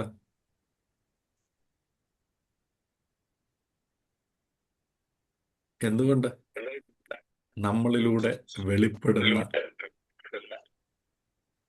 പക്ഷെ ഇതൊക്കെ ആകുമ്പോൾ നമ്മളൊരു കാര്യം ആലോചിക്കണം, മറ്റു പലരും തങ്ങളിലൂടെ വെളിപ്പെടുന്ന ദൈവിക ശക്തി അത് വിറ്റ് കാശാക്കുന്നു. പക്ഷെ പൗലോസ് അങ്ങനെ അല്ലായിരുന്നു കേട്ടോ. പൗലോസ് അങ്ങനെ അല്ലായിരുന്നു. നമ്മൾ അതിനൊരിക്കലും ശ്രമിക്കരുത്. ഹല്ലേലൂയ. പക്ഷെ ഇവിടെ പറയുന്നത് പൗലോസ് എങ്ങനെ മറ്റുള്ളവർക്ക് അനുഗ്രഹമായിന്ന്. അവിടെ ചെന്ന് കഴിഞ്ഞപ്പോൾ അവിടെയും അത്ഭുതം സംഭവിക്കുക. പുബ്ലിയോസിന്റെ അപ്പൻ പനിയും അതിസാരവും പിടിച്ച് കിടപ്പായിരുന്നു. പൗലോസ് അവന്റെ അടുക്കൽ ചെന്ന് പ്രാർത്ഥിച്ചു, അവന്റെ മേൽ കൈവച്ചു, സൗഖ്യം വന്നു. കണ്ടോ, തന്നെ ഏറ്റെടുത്ത, തന്നെ സൽക്കരിച്ച ആ കുടുംബത്തിൽ ഒരു ദൈവപ്രവൃത്തി. ഇപ്പം അത് കഴിഞ്ഞപ്പോഴത്തേനും കണ്ടോ 9-ാമത്തെ വാക്യം, ഇത് സംഭവിച്ചതിന് ശേഷം ദ്വീപിലുള്ള മറ്റ് ദീനക്കാരും വന്ന് സൗഖ്യം പ്രാപിച്ചു. കണ്ടോ, ഇതൊക്കെ എവിടുന്ന് തുടങ്ങിയതാ? പൗലോസിന്റെ മേലൊരു അണലി ചുറ്റിയത്. ആ ഒരണലി കടിച്ചത് കൊണ്ട് പൗലോസിനുണ്ടായ പ്രയോജനങ്ങൾ എന്നൊരു എസ്സേ എഴുതാൻ പറഞ്ഞ ഇതൊക്കെ നമുക്ക് എഴുതാം. നമ്മൾ അങ്ങനെ ചിന്തിക്കാറില്ലെന്നേ. നമുക്കതൊന്നും അല്ല, നമുക്ക് ഇതിനേക്കാളൊക്കെ വേറെയാണ് എന്നാണ് നമ്മുടെ അണലിയോ. അയ്യോ പറയല്ലേ പാസ്റ്റർ, ഇന്ന് രാത്രി ചിലപ്പോൾ ഞാൻ സ്വപ്നം കാണും എന്നൊക്കെ പറഞ്ഞാളെ. അമേൻ, അമേൻ, ഹല്ലേലൂയ, കർത്താവേ സ്തോത്രം. ഈ പാമ്പിനെ സ്വപ്നം കാണുന്ന കാര്യം പറഞ്ഞപ്പോഴാണ് ഞാൻ വിവാഹം കഴിക്കുന്ന സമയത്ത് എൻ്റെ വൈഫ് സ്നാനപ്പെട്ടിട്ടില്ല. അപ്പം നിങ്ങൾ ചോദിക്കും അങ്ങനെ എന്തിനാ കല്യാണം കഴിച്ചതെന്നൊരു പക്ഷേ ചോദിക്കും. അതിനും എനിക്കൊരു മറുപടി ഉണ്ട്. പുള്ളിക്കാരി കല്യാണം കഴിച്ചില്ല, പക്ഷെ ദൈവഭക്തിയായിട്ടുള്ള ഒരു സ്ത്രീയാണ്, അല്ലെങ്കിൽ ഒരു പെൺകുട്ടിയാണ് ഞാൻ കല്യാണം കഴിച്ചത്. അതെനിക്ക് അന്നും ഉറപ്പുണ്ട്, ഇന്നും എനിക്ക് ഉറപ്പുണ്ട് ആ കാര്യത്തിൽ. ഞാനങ്ങനെ കല്യാണം കഴിച്ച് കഴിഞ്ഞിട്ട് പുള്ളിക്കാരി ഈ മെത്തഡിസ്റ്റ് എന്ന് പറയുന്ന ഒരു ചർച്ച്, നമ്മുടെ നാട്ടിലെ മർത്തോമ അല്ലെങ്കിൽ CSI ഒക്കെ കൂട്ട് ഉള്ള ഒരു ചർച്ചിലാണ് പോയിക്കൊണ്ടിരിക്കുന്നത്. കർണാടകത്തിലായിരുന്നു അവരൊക്കെ. അപ്പോൾ ആ ചർച്ചിൽ അവർ ശിശുസ്നാനമേറ്റവരാ. അപ്പം ഞാൻ ഇടയ്ക്കിടയ്ക്ക് ഇങ്ങനെ പറയും, ഇതല്ല കർത്താവിനെ രക്ഷിതാവും കർത്താവായിട്ടൊക്കെ സ്നാനപ്പെടണം. പക്ഷെ ഞാൻ അധികം നിർബന്ധിച്ചില്ല. അപ്പം കല്യാണം കഴിച്ചതിന് ശേഷം ഒരിക്കൽ ഞാനന്ന് അസിസ്റ്റന്റ് പാസ്റ്ററായിട്ടിരുന്ന ചർച്ചിൽ ഞാനൊരു മെസ്സേജ് കൊടുത്തുകൊണ്ടിരുന്നപ്പോഴത്തേന് പെട്ടെന്ന് ഞാൻ പറഞ്ഞു, ഇനിയും തൊട്ട് നമ്മുടെ സഭയിൽ സ്നാനങ്ങൾ നടക്കും. എന്നിട്ട് ഞാൻ അവരോട് പറഞ്ഞു, എൻ്റെ ഭാര്യ സ്നാനപ്പെട്ടാൽ എല്ലാവരും ഞെട്ടിപ്പോയി. അസിസ്റ്റന്റ് പാസ്റ്റർ ഭാര്യ സ്നാനപ്പെട്ടിട്ടില്ല. പക്ഷെ ഞാൻ പറഞ്ഞു, ഞാൻ പ്രാർത്ഥിക്കുന്നുണ്ട്. എൻ്റെ പ്രാർത്ഥന വേറൊന്നുമല്ല, ദൈവം അവളോട്ട് ഇടണം. അങ്ങനെ ഇരുന്ന സമയത്ത് പുള്ളിക്കാരി അന്ന് CMC വെല്ലൂർ വർക്ക് ചെയ്തുകൊണ്ടിരിക്കുക. ഞാൻ ബാംഗ്ലൂരാണ് വർക്ക് ചെയ്യുന്നത്. അപ്പം CMCയിലായിരുന്ന സമയത്ത് രാത്രി കുറച്ച് സ്വപ്നങ്ങളൊക്കെ കാണാൻ തുടങ്ങി. ഈ പറഞ്ഞോട്ട് പാമ്പ്, പഴുതാര, അങ്ങനെയുള്ള കുറച്ച് സംഭവങ്ങളൊക്കെ. അപ്പം ഇവരുടെ പുള്ളിക്കാരി മാസത്തിൽ വീട്ടിൽ വരും. അപ്പം ഞാനും അവിടെ ചെല്ലും. അപ്പം അങ്ങനെ ഇവരുടെ അമ്മയോടൊക്കെ പറഞ്ഞു, മമ്മി കുറേ ദിവസമായിട്ട് എന്തോ എന്നറിയത്തില്ല, ഉറക്കമൊന്നും ശരിയാകുന്നില്ല, ഈ ക്ഷുദ്രജീവികളെയൊക്കെയാണ് കാണുന്നത്. അതുകൊണ്ട് അപ്പം മമ്മി പറഞ്ഞു, നല്ല പ്രാർത്ഥന ശീലമുള്ളൊരു മാതാവാണ് പ്രിൻസിയുടെ മാതാവ്. പ്രിൻസി വന്ന ദിവസം ഒരു പ്രവാചകയെ വിളിച്ചു അവർക്ക് വേണ്ടി പ്രാർത്ഥിക്കാൻ. അപ്പം ഇങ്ങനെ പ്രാർത്ഥിച്ചുകൊണ്ടിരുന്നപ്പം ഈ പ്രവാചകി പറഞ്ഞു, മോളെ, നീ യഥാർത്ഥമായിട്ടൊരു ദൈവവേദലായിട്ടില്ല, അതാണ് ഈ കുഴപ്പം. നീ ഒരു ദൈവവേദലായതൊന്നും നിന്നെ ഡിസ്റ്റർബ് ചെയ്യത്തില്ല. അപ്പോൾ അവൾ ചോദിച്ചു, ദൈവവേദൽ എന്ന് പറഞ്ഞാൽ ഞാൻ പ്രാർത്ഥിക്കുന്നുണ്ട്, പാടുന്നുണ്ട്, വേദോസം വായിക്കുന്നുണ്ട്, ബാക്കിയുള്ള കാര്യങ്ങളൊക്കെ ചെയ്യുന്നുണ്ട്, പിന്നെന്താ എനിക്ക് കുഴപ്പം? അപ്പോൾ പുള്ളിക്കാരി ചോദിച്ചു, നീ ദൈവത്തിൻ്റെ കൽപ്പനകളൊക്കെ പ്രമാണിച്ചു? അതെ, പിന്നെ ഞാൻ പ്രമാണിക്കുന്നുണ്ട്. നമ്മൾ പ്രമാണിച്ചില്ലേ പിന്നെ ആര് പ്രമാണിക്കുമെന്നാണ് പുള്ളിക്കാരി ചോദിക്കുന്നു. അപ്പം ഇങ്ങനെ പറഞ്ഞു വന്നപ്പോൾ സ്നാനത്തിൻ്റെ കാര്യം പറഞ്ഞു. അപ്പോൾ പുള്ളിക്കാരി പറഞ്ഞില്ല, സ്നാനപ്പെട്ടിട്ടില്ല. അപ്പോൾ എന്നെ വിളിച്ചിട്ട് പറഞ്ഞു സ്നാനപ്പെടണം. ഞാൻ പറഞ്ഞു, വേണ്ട, നിർബന്ധമില്ല. അപ്പോൾ എന്തോ കാര്യമൊന്നും അറിയത്തില്ലല്ലോ, അങ്ങനെ നിർബന്ധിച്ച് ചെയ്യേണ്ട കാര്യമില്ലല്ലോ സ്നാനം. അപ്പം എൻ്റെ പറഞ്ഞില്ല, എനിക്ക് സ്നാനപ്പെടാം. ഞാൻ പറഞ്ഞ കാര്യം പറ, ഇപ്പം നിനക്ക് പെട്ടെന്ന് സ്നാനപ്പെടുമെന്നൊക്കെ പറഞ്ഞ കാര്യം പറ എന്ന് പറഞ്ഞു, എനിക്ക് ദൈവത്തിൻ്റെ കൽപ്പന പ്രമാണിക്കാം. ഞാൻ പറഞ്ഞു, കൊള്ളാം, ഇപ്പം ഇത്രയും നാളെ നിനക്ക് എന്തേ അത് തോന്നിയില്ല? അപ്പോൾ പറഞ്ഞില്ല, ഇങ്ങനൊരു ഇതാണെന്ന്. ഞാൻ പറഞ്ഞു, തീർച്ചയായിട്ടും നീ ഒരു കാര്യം ചെയ്യും, നമ്മുടെ പാസ്റ്റർക്ക് പറ. അങ്ങനെ ഞാൻ അന്ന് വർക്ക് ചെയ്യുന്ന ചർച്ചിലാണ് പുള്ളിക്കാരി സ്നാനപ്പെട്ടത്. നമുക്കാണെങ്കിൽ ഈ പാമ്പ്, ഇങ്ങനെയുള്ള ക്ഷുദ്രജീവികൾ എന്നൊക്കെ പറഞ്ഞാൽ നമ്മൾ ശാസിച്ചേക്കുക. പക്ഷെ ഇതിനെക്കൊണ്ട് പല ഗുണങ്ങളും ഉണ്ട് കേട്ടോ. അങ്ങനെയുള്ളൊരു ഗുണമാണ് ഇപ്പം ഞാൻ പറഞ്ഞത്. അങ്ങനെ എന്നെ കേൾക്കുന്നവരെ, നമ്മൾ പലപ്പോഴും വിചാരിക്കും ദൈവം നമ്മുടെ ജീവിതത്തിൽ പലതും ദോഷത്തിനായിട്ടാണ് ചെയ്യുന്നത്. അല്ല, അതിൻ്റെ പിന്നിൽ നമ്മളെ മെനയാൻ വേണ്ടിയാണ്. അതുകൊണ്ടാണ് ദൈവജനം പറയുന്നത്, നമ്മൾ കേട്ടു, കഷ്ടത സഹിഷ്ണുതയും, സഹിഷ്ണുത സിദ്ധതയും, സിദ്ധത പ്രത്യാശയൊക്കെ നമ്മുടെ ജീവിതത്തിൽ ഉളവാക്കും.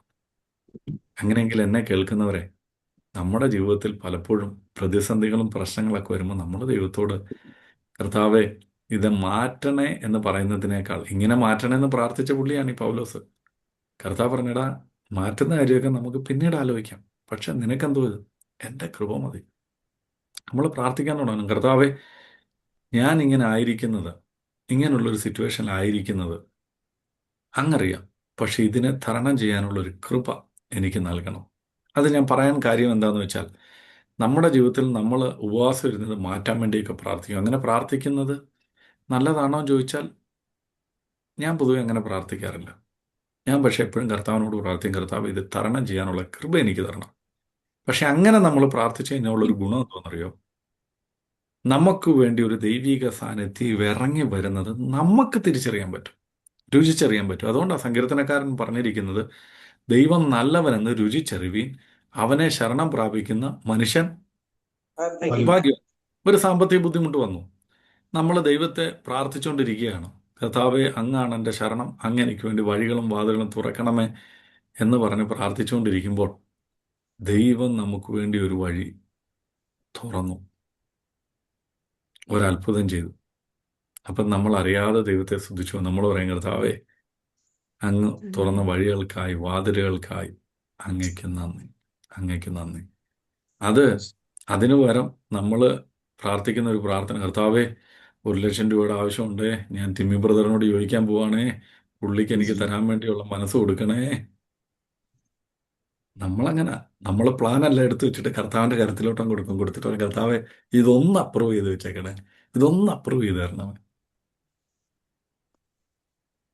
ഈയിടെ ആരോ ഒരു ദേവദാസൻ ഇങ്ങനെ പറഞ്ഞപ്പോഴത്തേന് ഒരു വീട്ടിൽ മറ്റൊരു ദേവദാസനുമായിട്ട് വിസിറ്റ് ചെയ്തപ്പോൾ അവിടുത്തെ അങ്കിളിന് സുഖമില്ല, എന്തോ അസുഖമായിട്ടിരിക്കുക.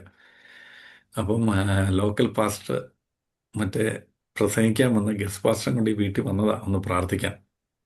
അപ്പോഴത്തേനും ലോക്കൽ പാസ്റ്റർ പറഞ്ഞു, പാസ്റ്റർ ഈ മരുന്നൊന്ന് പ്രാർത്ഥിച്ചു കൊടുത്തേ, അച്ചായന് സൗഖ്യമാവട്ടെ.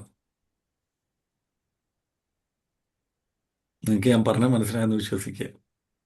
ലോക്കൽ പാസ്റ്റർ അച്ചായൻ കഴിക്കാൻ പോകുന്ന മെഡിസിൻ എടുത്തിട്ട് ഗസ്റ്റ് പാസ്റ്ററെ കൊടുത്തിട്ട് പറയാം, പാസ്റ്റർ ഈ മെഡിസിൻ ഒന്ന് പ്രാർത്ഥിച്ചു കൊടുത്തേ, അച്ചായന് സൗഖ്യം. സൗഖ്യമാവട്ടെ എന്ന്. അപ്പൊ ദൈവത്തിന് സൗഖ്യമാക്കണമെങ്കിൽ മെഡിസിൻ വേണം. അപ്പൊ അങ്ങനെയൊക്കെ ആയിപ്പോയി നമ്മുടെ കാര്യം, അങ്ങനെയൊക്കെ ആയിപ്പോയി. നമ്മൾ സകലതും പ്ലാൻ ചെയ്ത് പദ്ധതി ഇട്ടിട്ട് ദൈവത്തിന്റെ കരത്തിലേക്ക് കൊണ്ട് കൊടുക്കും, ദൈവത്തിന്റെ കരത്തിലേക്ക് കൊണ്ട് കൊടുക്കും. അതുകൊണ്ടാണ് ഞാൻ എപ്പോഴും ഫോക്കസ് ചെയ്ത് പറയാൻ ആഗ്രഹിക്കുന്ന ഒരു കാര്യം, ദൈവാത്മാവിൻ്റെ ഒരു സാന്നിധ്യം. ഈ ദൈവാത്മാവ് നമ്മുടെ ഉള്ളിൽ വന്നാൽ മാത്രമേ നമ്മളെ വഴി നടത്തത്തുള്ളൂ. ദൈവാത്മാവില്ലെങ്കിൽ നമ്മുടെ ജീവിതം നമ്മളായിട്ട് തന്നെ അങ്ങ് ജഡമായിരിക്കും. ദൈവാത്മാവില്ലെങ്കിൽ നമ്മളെ ഭരിക്കുന്ന ആരാ? ബൈബിളിൽ 3 കാറ്റഗറിയിലുള്ള മനുഷ്യരെ പറ്റി പറഞ്ഞിരിക്കുന്നത്: ആത്മീകൻ, ജഡീകൻ, പ്രാകൃതൻ. പ്രാകൃതനെ സംബന്ധിച്ച് അവന് ദൈവമില്ല, ദൈവത്തെക്കുറിച്ച് അറിയത്തുമില്ല. ജഡീകൻ എന്ന് വെച്ചാൽ ചില സമയത്തൊക്കെ ചിലപ്പോൾ ഒരു ആത്മാവുണ്ടെന്നൊക്കെ തോന്നും, പക്ഷെ ആത്മീകൻ അവൻ ആത്മാവിനാൽ നടത്തപ്പെടുന്നവന്. ആമേൻ. അവന് ദൈവം മാത്രമേ ഉള്ളൂ. അവന്റെ കണക്ഷൻ ഈ ഭൂമിയിലുള്ളതല്ല, അവന്റെ കണക്ഷൻ ഉയരത്തിലുള്ളതാണ്. അവന്റെ കണക്ഷൻ ഉയരത്തിലുള്ളതാണ്. അവൻ ഉയരത്തിലുള്ളത് മാത്രമേ അവൻ ചിന്തിക്കത്തുള്ളൂ.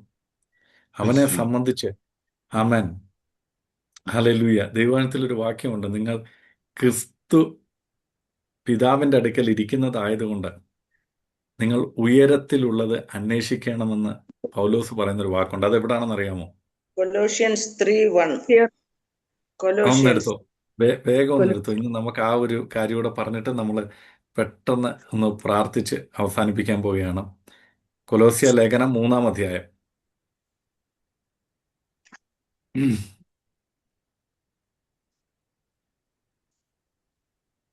ഒരു ആത്മീയനെ കുറിച്ചാണ് പറഞ്ഞു വരുന്നത്. ദൈവത്തിന്റെ നിയോഗമുള്ളവൻ, ദൈവത്താൽ വിളിക്കപ്പെട്ട ഒരുത്തൻ എങ്ങനെ ആയിരിക്കണമെന്ന് ദൈവവചനം നമ്മളെ പഠിപ്പിക്കുന്നൊരു കൂടെ ഉയർത്തെഴുന്നേറ്റിരിക്കുന്നുവെങ്കിൽ ക്രിസ്തു ദൈവത്തിന്റെ വലത്തുഭാഗത്തിരിക്കുന്നിടമായ ഉയരത്തിലുള്ളത് അന്വേഷിക്കുവീൻ.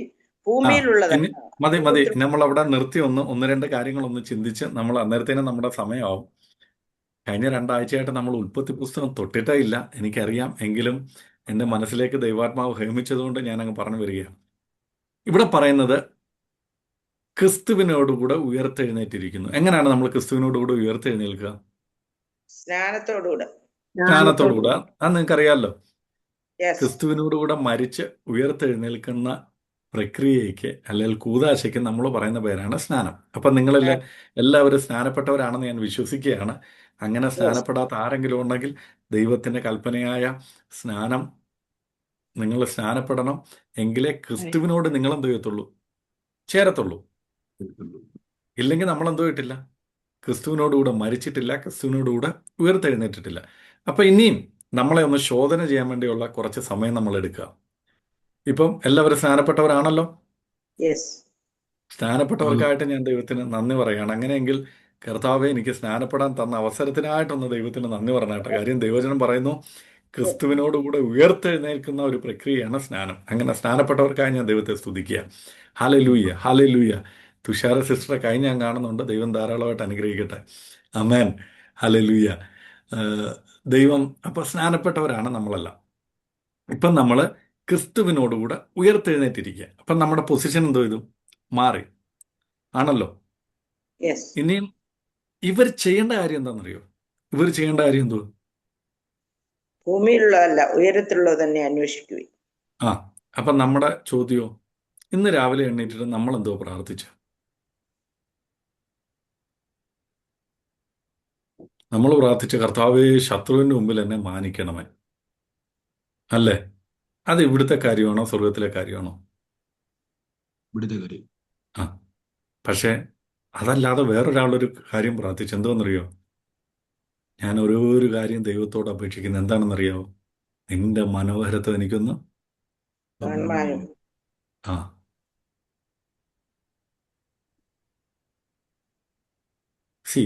ഉയരത്തിലുള്ളതും ഭൂമിയിലുള്ളതിൻ്റെ കാര്യം കണ്ടോ?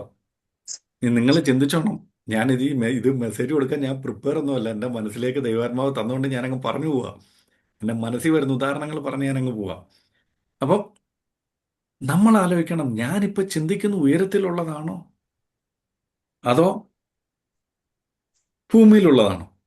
ഉയരത്തിലുള്ളതെന്ന് പറയുമ്പം അത് ദൈവത്തെ മഹത്വപ്പെടുത്തുന്ന കാര്യങ്ങളാണ്, ദൈവത്തെക്കുറിച്ചുള്ള കാര്യങ്ങളാണ് ഉയരത്തിലുള്ളതെന്ന് പറയുന്നത്. പക്ഷെ ഇപ്പം നമ്മൾ ചിന്തിക്കുന്നത് എങ്ങനെ സെറ്റിലാവാം,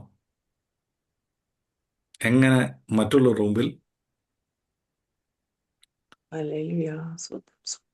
നമ്മൾ ചിന്തിക്കേണ്ട കാര്യമാണ്. ഇത് പറഞ്ഞിരിക്കുന്ന ആരെ പറ്റിയാണെന്നറിയോ? കൊലോസ്യക്കാരെ കുറിച്ച് മാത്രമല്ല, ക്രിസ്തുവിനോട് ചേർന്ന് ക്രിസ്തുവിനോട് കൂടെ ഉയർത്തെഴുന്നേറ്റവരുടെ കാര്യമാണ്. നമ്മളിപ്പോൾ കൈവക്കി ഹല്ലേലൂയ പറഞ്ഞില്ലേ? കർത്താവെ, സ്നാനപ്പെടാൻ തന്ന അവസരത്തിനായിട്ട് സ്തോത്രം, അങ്ങയുടെ കൂടെ ഞാൻ ഉയർത്തെഴുന്നേറ്റുമല്ലോ എന്നൊക്കെ പറഞ്ഞില്ലേ? അങ്ങനെയാണെങ്കിൽ നമ്മൾ ചിന്തിക്കേണ്ടത് എന്തുവാ? അന്വേഷിക്കേണ്ടത് എന്തുവാ? ഉയരത്തിലുള്ളത്. ഉയരത്തിലുള്ളത് എന്താണ്? ഉയരത്തിലുള്ളത് ദൈവം, കർത്താവായ മനോഹരത്വം യേശുക്രിസ്തു, പരിശുദ്ധാത്മാവ്. ധ്യാനിക്കുവാനും. ആ, നമുക്ക് പരിശുദ്ധാത്മാവിനോട് അന്നേരം പറയണം, കർത്താവെ, സ്വർഗത്തിലെ സകല ആത്മീയ അനുഗ്രഹങ്ങളാലും എന്നെ ഒന്ന് അനുഗ്രഹിക്കുക. അതുകൊണ്ടാണ് പത്രോസ് പറഞ്ഞത്, സ്വർഗത്തിലെ സകല ആത്മീയ അനുഗ്രഹങ്ങൾ അവിടെ ഉണ്ടെന്നേ. അവിടെ നമ്മൾ അന്വേഷിച്ചാലും അന്വേഷിച്ചാലും കണ്ടെത്താത്തിടത്തോളം കിടക്കുക. അപ്പം ഒരു ആത്മികൻ അല്ലെങ്കിൽ ക്രിസ്തുവിനോട് ചേർന്ന ഒരു വ്യക്തി ആദ്യം ചെയ്യേണ്ടത് കാര്യം, അന്വേഷിക്കേണ്ടത് എന്തുവാ? ഉയരത്തിലുള്ളത്. ഉയരത്തിലുള്ളത്. ഉയരത്തിലുള്ളത് അന്വേഷിക്കണം. നമ്മുടെ ലെവല്, അടുത്ത ലെവലിലേക്ക് പോകുന്ന കാര്യം പറയുന്നത്. പിന്നെ രണ്ടാമത്തെ വാക്യം പറയുന്നത്, ഭൂമിയിലുള്ളതല്ല ഉയരത്തിലുള്ളത് തന്നെ എന്ത് ചെയ്യണം? ചിന്തിക്കണം. രണ്ടാമത്തെ വാക്യം ഇപ്പോൾ പറയുന്നത്, ആദ്യത്തെ വാക്യം അന്വേഷിക്കണം. എന്തന്വേഷിക്കണം? ഉയരത്തിലുള്ളത്. രണ്ടാമത്തെ വാക്യം പറയുന്നു, ഉയരത്തിലുള്ളത് തന്നെ എന്ത് ചെയ്യണം? ചിന്തി. ആ, ഇന്ന് രാവിലെ നമ്മൾ എന്തുവാ ചിന്തിച്ച? കർത്താവേ, എങ്ങനെയാണോ ഇന്നത്തെ ദിവസം കഴിച്ചു കൂട്ടുന്നതെന്നായിരിക്കും. പക്ഷെ ഉയരത്തിനെ പറ്റി എന്തെങ്കിലും ഒരു ചിന്ത നമുക്കുണ്ടായോ?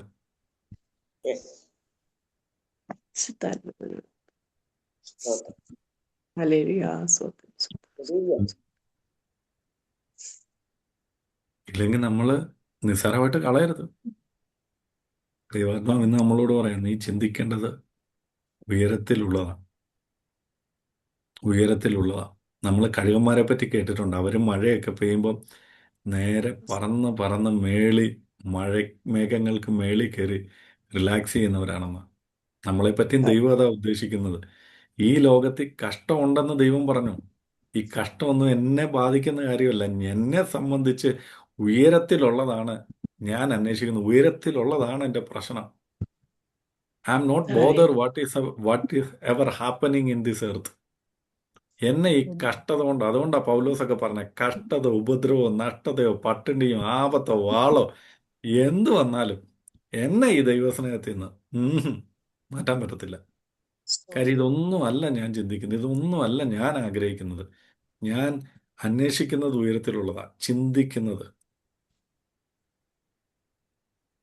ഇനി അടുത്തത് മൂന്നാമത്തെ വാക്യം. നിങ്ങൾ മരിച്ചു, നിങ്ങളുടെ ജീവൻ ക്രിസ്തുവിനോടുകൂടെ ദൈവത്തിൽ. ഭാഗിരിക്കുന്നു. നിങ്ങൾ ആ വാക്ക് ശ്രദ്ധിച്ചൊന്ന് ഞാൻ വിശ്വസിക്കുക. നമ്മുടെ ജീവൻ ഇപ്പൊ എവിടെ ഇരിക്കുക? ദൈവത്തിൽ മറഞ്ഞിരിക്കുന്നു. ക്രിസ്തുവിൽ. കാര്യം ക്രിസ്തുവിനോടുകൂടാണല്ലോ മരിച്ചത്, ക്രിസ്തുവിനോടുകൂടാണല്ലോ ഉയർത്തെഴുന്നേറ്റത്. അപ്പൊ ക്രിസ്തുവിനോടുകൂടാണല്ലോ ഇപ്പം മറഞ്ഞിരിക്കുന്നു. വസിക്കുന്നത്. ആണല്ലോ. യെസ്. എന്നിട്ട് പിന്നെ എന്തിനാ ഈ പ്രാർത്ഥനയ്ക്ക് വരുന്നതിന് മുമ്പ് ആരെയൊക്കെ വിളിച്ച് തെറി വിളിച്ചത്? ആരോടൊക്കെ ചൂടായത്? ഹല്ലേലൂയ. എങ്കിലും നീ എന്നെ പറ്റി അത് പറഞ്ഞല്ലോ എന്നൊക്കെ ചോദിച്ചില്ലേ? അപ്പൊ ചില സമയം വരുമ്പോൾ നമ്മള് കർത്താവിൽ നിന്ന് അങ്ങോട്ട് ചാടി ഇറങ്ങിയിട്ടടാ ഞാൻ ആരാന്ന് നിനക്ക് അറിയാവുന്ന ചോദിക്കും. ബാക്കിയുള്ള സമയം നേരെ കയറി കർത്താവേ നീയാണ് എൻ്റെ ആശ്രയം. അങ്ങനാണോ? അങ്ങനെ പറ്റുമോ? ദൈവജനം പറയുന്നത് നമ്മൾ അത്യുന്നതന്റെ മറവിലും സർവശക്തന്റെ നിഴലും കീഴിലായിരിക്കുമെന്ന്. ഇവിടെ പറയുന്ന ക്രിസ്തുവിൽ മറഞ്ഞിരിക്കേണ്ടവരാ നമ്മള്. അതാണ് ദൈവം പറയുന്നത്, നിന്നെ തൊട്ടാൽ തൊടുന്നവൻ എൻ്റെ കൃഷ്ണമണിയാ തൊടുന്നത്. കാര്യം നിന്നെ ഞാനാ മറച്ചിരിക്കുന്നത്. ഞാൻ ഇപ്പോഴും വിശ്വസിക്കുന്ന ഒരു കാര്യമാണ്, എൻ്റെ ജീവിതത്തിൽ ദൈവം അറിയാതെ ഒന്നും സംഭവിക്കത്തില്ല. പൂർണ്ണ ഉത്തരവാദിത്വം ദൈവമാ. ഞാൻ അനുഭവിക്കുന്ന കഷ്ടത, പ്രയാസം, ബുദ്ധിമുട്ട് അതൊക്കെ ദൈവം അറിഞ്ഞുകൊണ്ടാ. അപ്പൊ ദൈവം അറിഞ്ഞിട്ടാണ് ഒരു കാര്യം എനിക്ക് തന്നെങ്കിൽ ദൈവിക സാന്നിധ്യം എന്നോട് കൂടെ ഇല്ലേ? ഉണ്ടായിരിക്കൂ. ഈ വചനം പറയുന്നത് നമ്മൾ ക്രിസ്തുവിൽ മറഞ്ഞിരിക്കുന്നവരാ. പക്ഷെ ഈ മറഞ്ഞിരിക്കും നമ്മൾ പുറത്ത് വന്നിട്ട് ഇടയ്ക്കിടയ്ക്ക് ഈ ജയിലിൽ നിന്ന് പരോളിന് വരിക എന്ന് പറഞ്ഞുകൊണ്ട്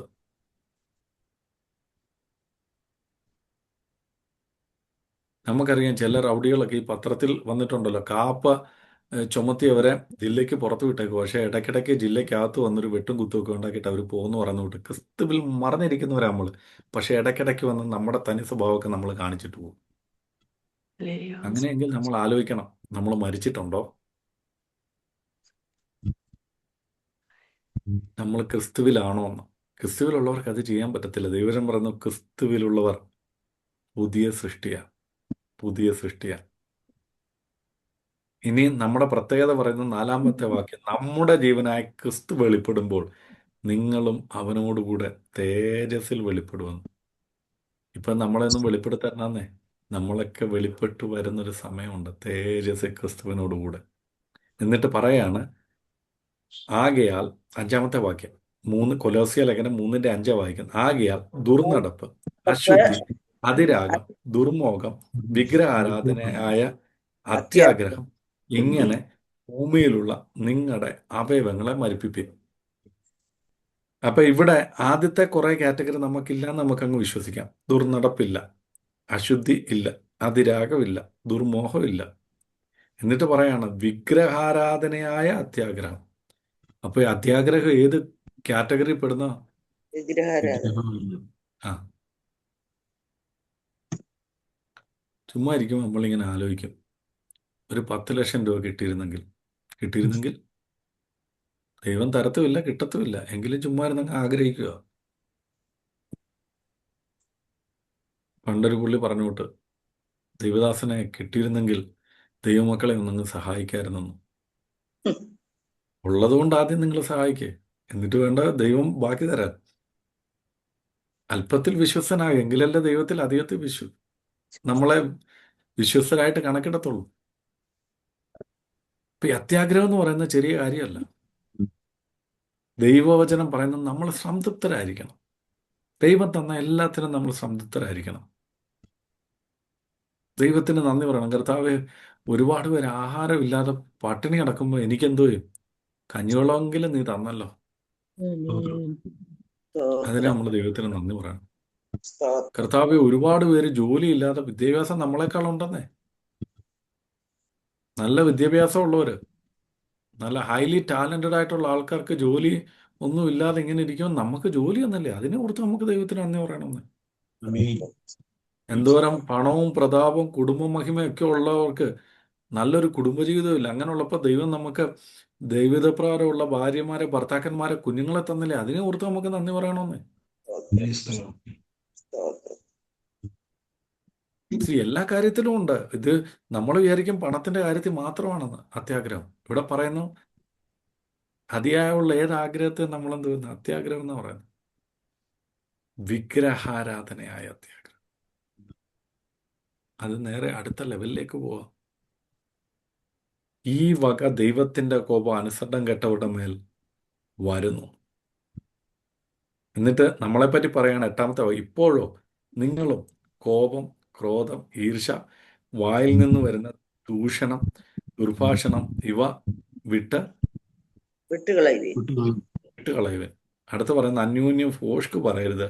നിങ്ങൾ പഴയ മനുഷ്യന്റെ അവന്റെ പ്രവൃത്തികളോട് കൂടെ ഉരിഞ്ഞു കളയണം. 10-ാമത്തെ വാക്യം പറയുന്നു തന്നെ സൃഷ്ടിച്ചവന്റെ പ്രകാരം പരിജ്ഞാനത്തിനായി പുതുക്കം പ്രാപിക്കുന്ന പുതിയ മനുഷ്യനെ ധരിച്ചിരിക്കുന്നുവല്ലോ.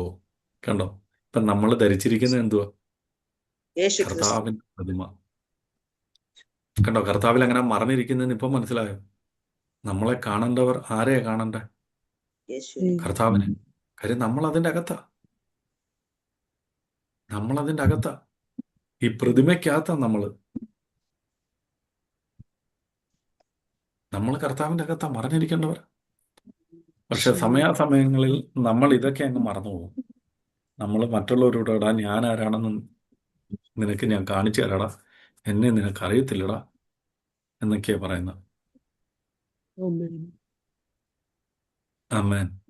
അങ്ങനെയെങ്കിൽ ഇന്ന് നമുക്ക് ദൈവത്തോട് പറയാൻ, കർത്താവേ, എൻ്റെ മേലിലുള്ള ഒരു നിർണയം അങ്ങേക്കുണ്ടെന്നറിയാം. പലപ്പോഴും പല പ്രതിസന്ധികളൊക്കെ വരുമ്പോൾ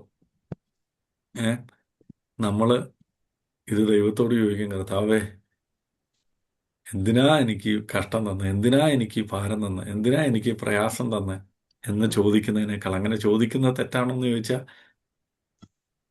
തെറ്റാണെന്ന് ഞാൻ പറയത്തില്ല. പക്ഷെ കർത്താവിനോട് നമുക്ക് പറയാം, കർത്താവേ, ഞാൻ നിന്നെ സ്നേഹിക്കുന്നു, നീ എന്നെ സ്നേഹിക്കുന്നു എന്ന് എനിക്കറിയാം. പക്ഷെ ഇതിനെയൊക്കെ തരണം ചെയ്യാനുള്ള ദൈവിക കൃപ എനിക്ക് തരണം. അങ്ങനെ ആ ദൈവിക കൃപയിലൂടെ തരണം ചെയ്തൊരു വ്യക്തിയാ പൗലോസ്. അങ്ങനെ പൗലോസ് ആ ദൈവകൃപയിലൂടെ തരണം ചെയ്തപ്പോൾ തൻ്റെ ജീവിതത്തിൽ താൻ മറ്റുള്ളവർക്ക് എങ്ങനെ അനുഗ്രഹമായി തീർന്നു എന്ന് നമ്മൾ കേട്ടത്. അങ്ങനെയെങ്കിൽ എന്നെ കേൾക്കുന്നവരെ, എന്നെയും നിങ്ങളെയൊക്കെ ദൈവം വിളിച്ചത് അനുഗ്രഹമാക്കി തീരാൻ. മറ്റുള്ളവർക്ക് നമ്മൾ അനുഗ്രഹമായി തീരണം. അതാണ് നമ്മൾ പറഞ്ഞു വന്നത്, തമ്മിൽ ഭാരങ്ങളെ ചുമക്കണം. മറ്റുള്ളവരുടെ വിഷയം നമ്മുടെ വിഷയങ്ങളായിട്ട് നമ്മൾ ഏറ്റെടുക്കണം.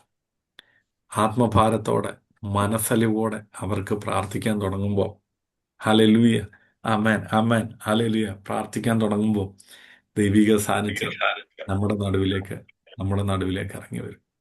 ഞാൻ പ്രിയ ബ്ലെസ്സി സിസ്റ്ററൊക്കെ എന്നെപ്പറ്റി പറഞ്ഞ വാക്കുകൾക്ക് നന്ദി. അതിനൊന്നും ഞാൻ യോഗ്യനല്ല. ദൈവത്തിൻ്റെ കൃപ എന്നിൽ വ്യാപരിക്കുന്നത് കൊണ്ട് മാത്രമാണ്.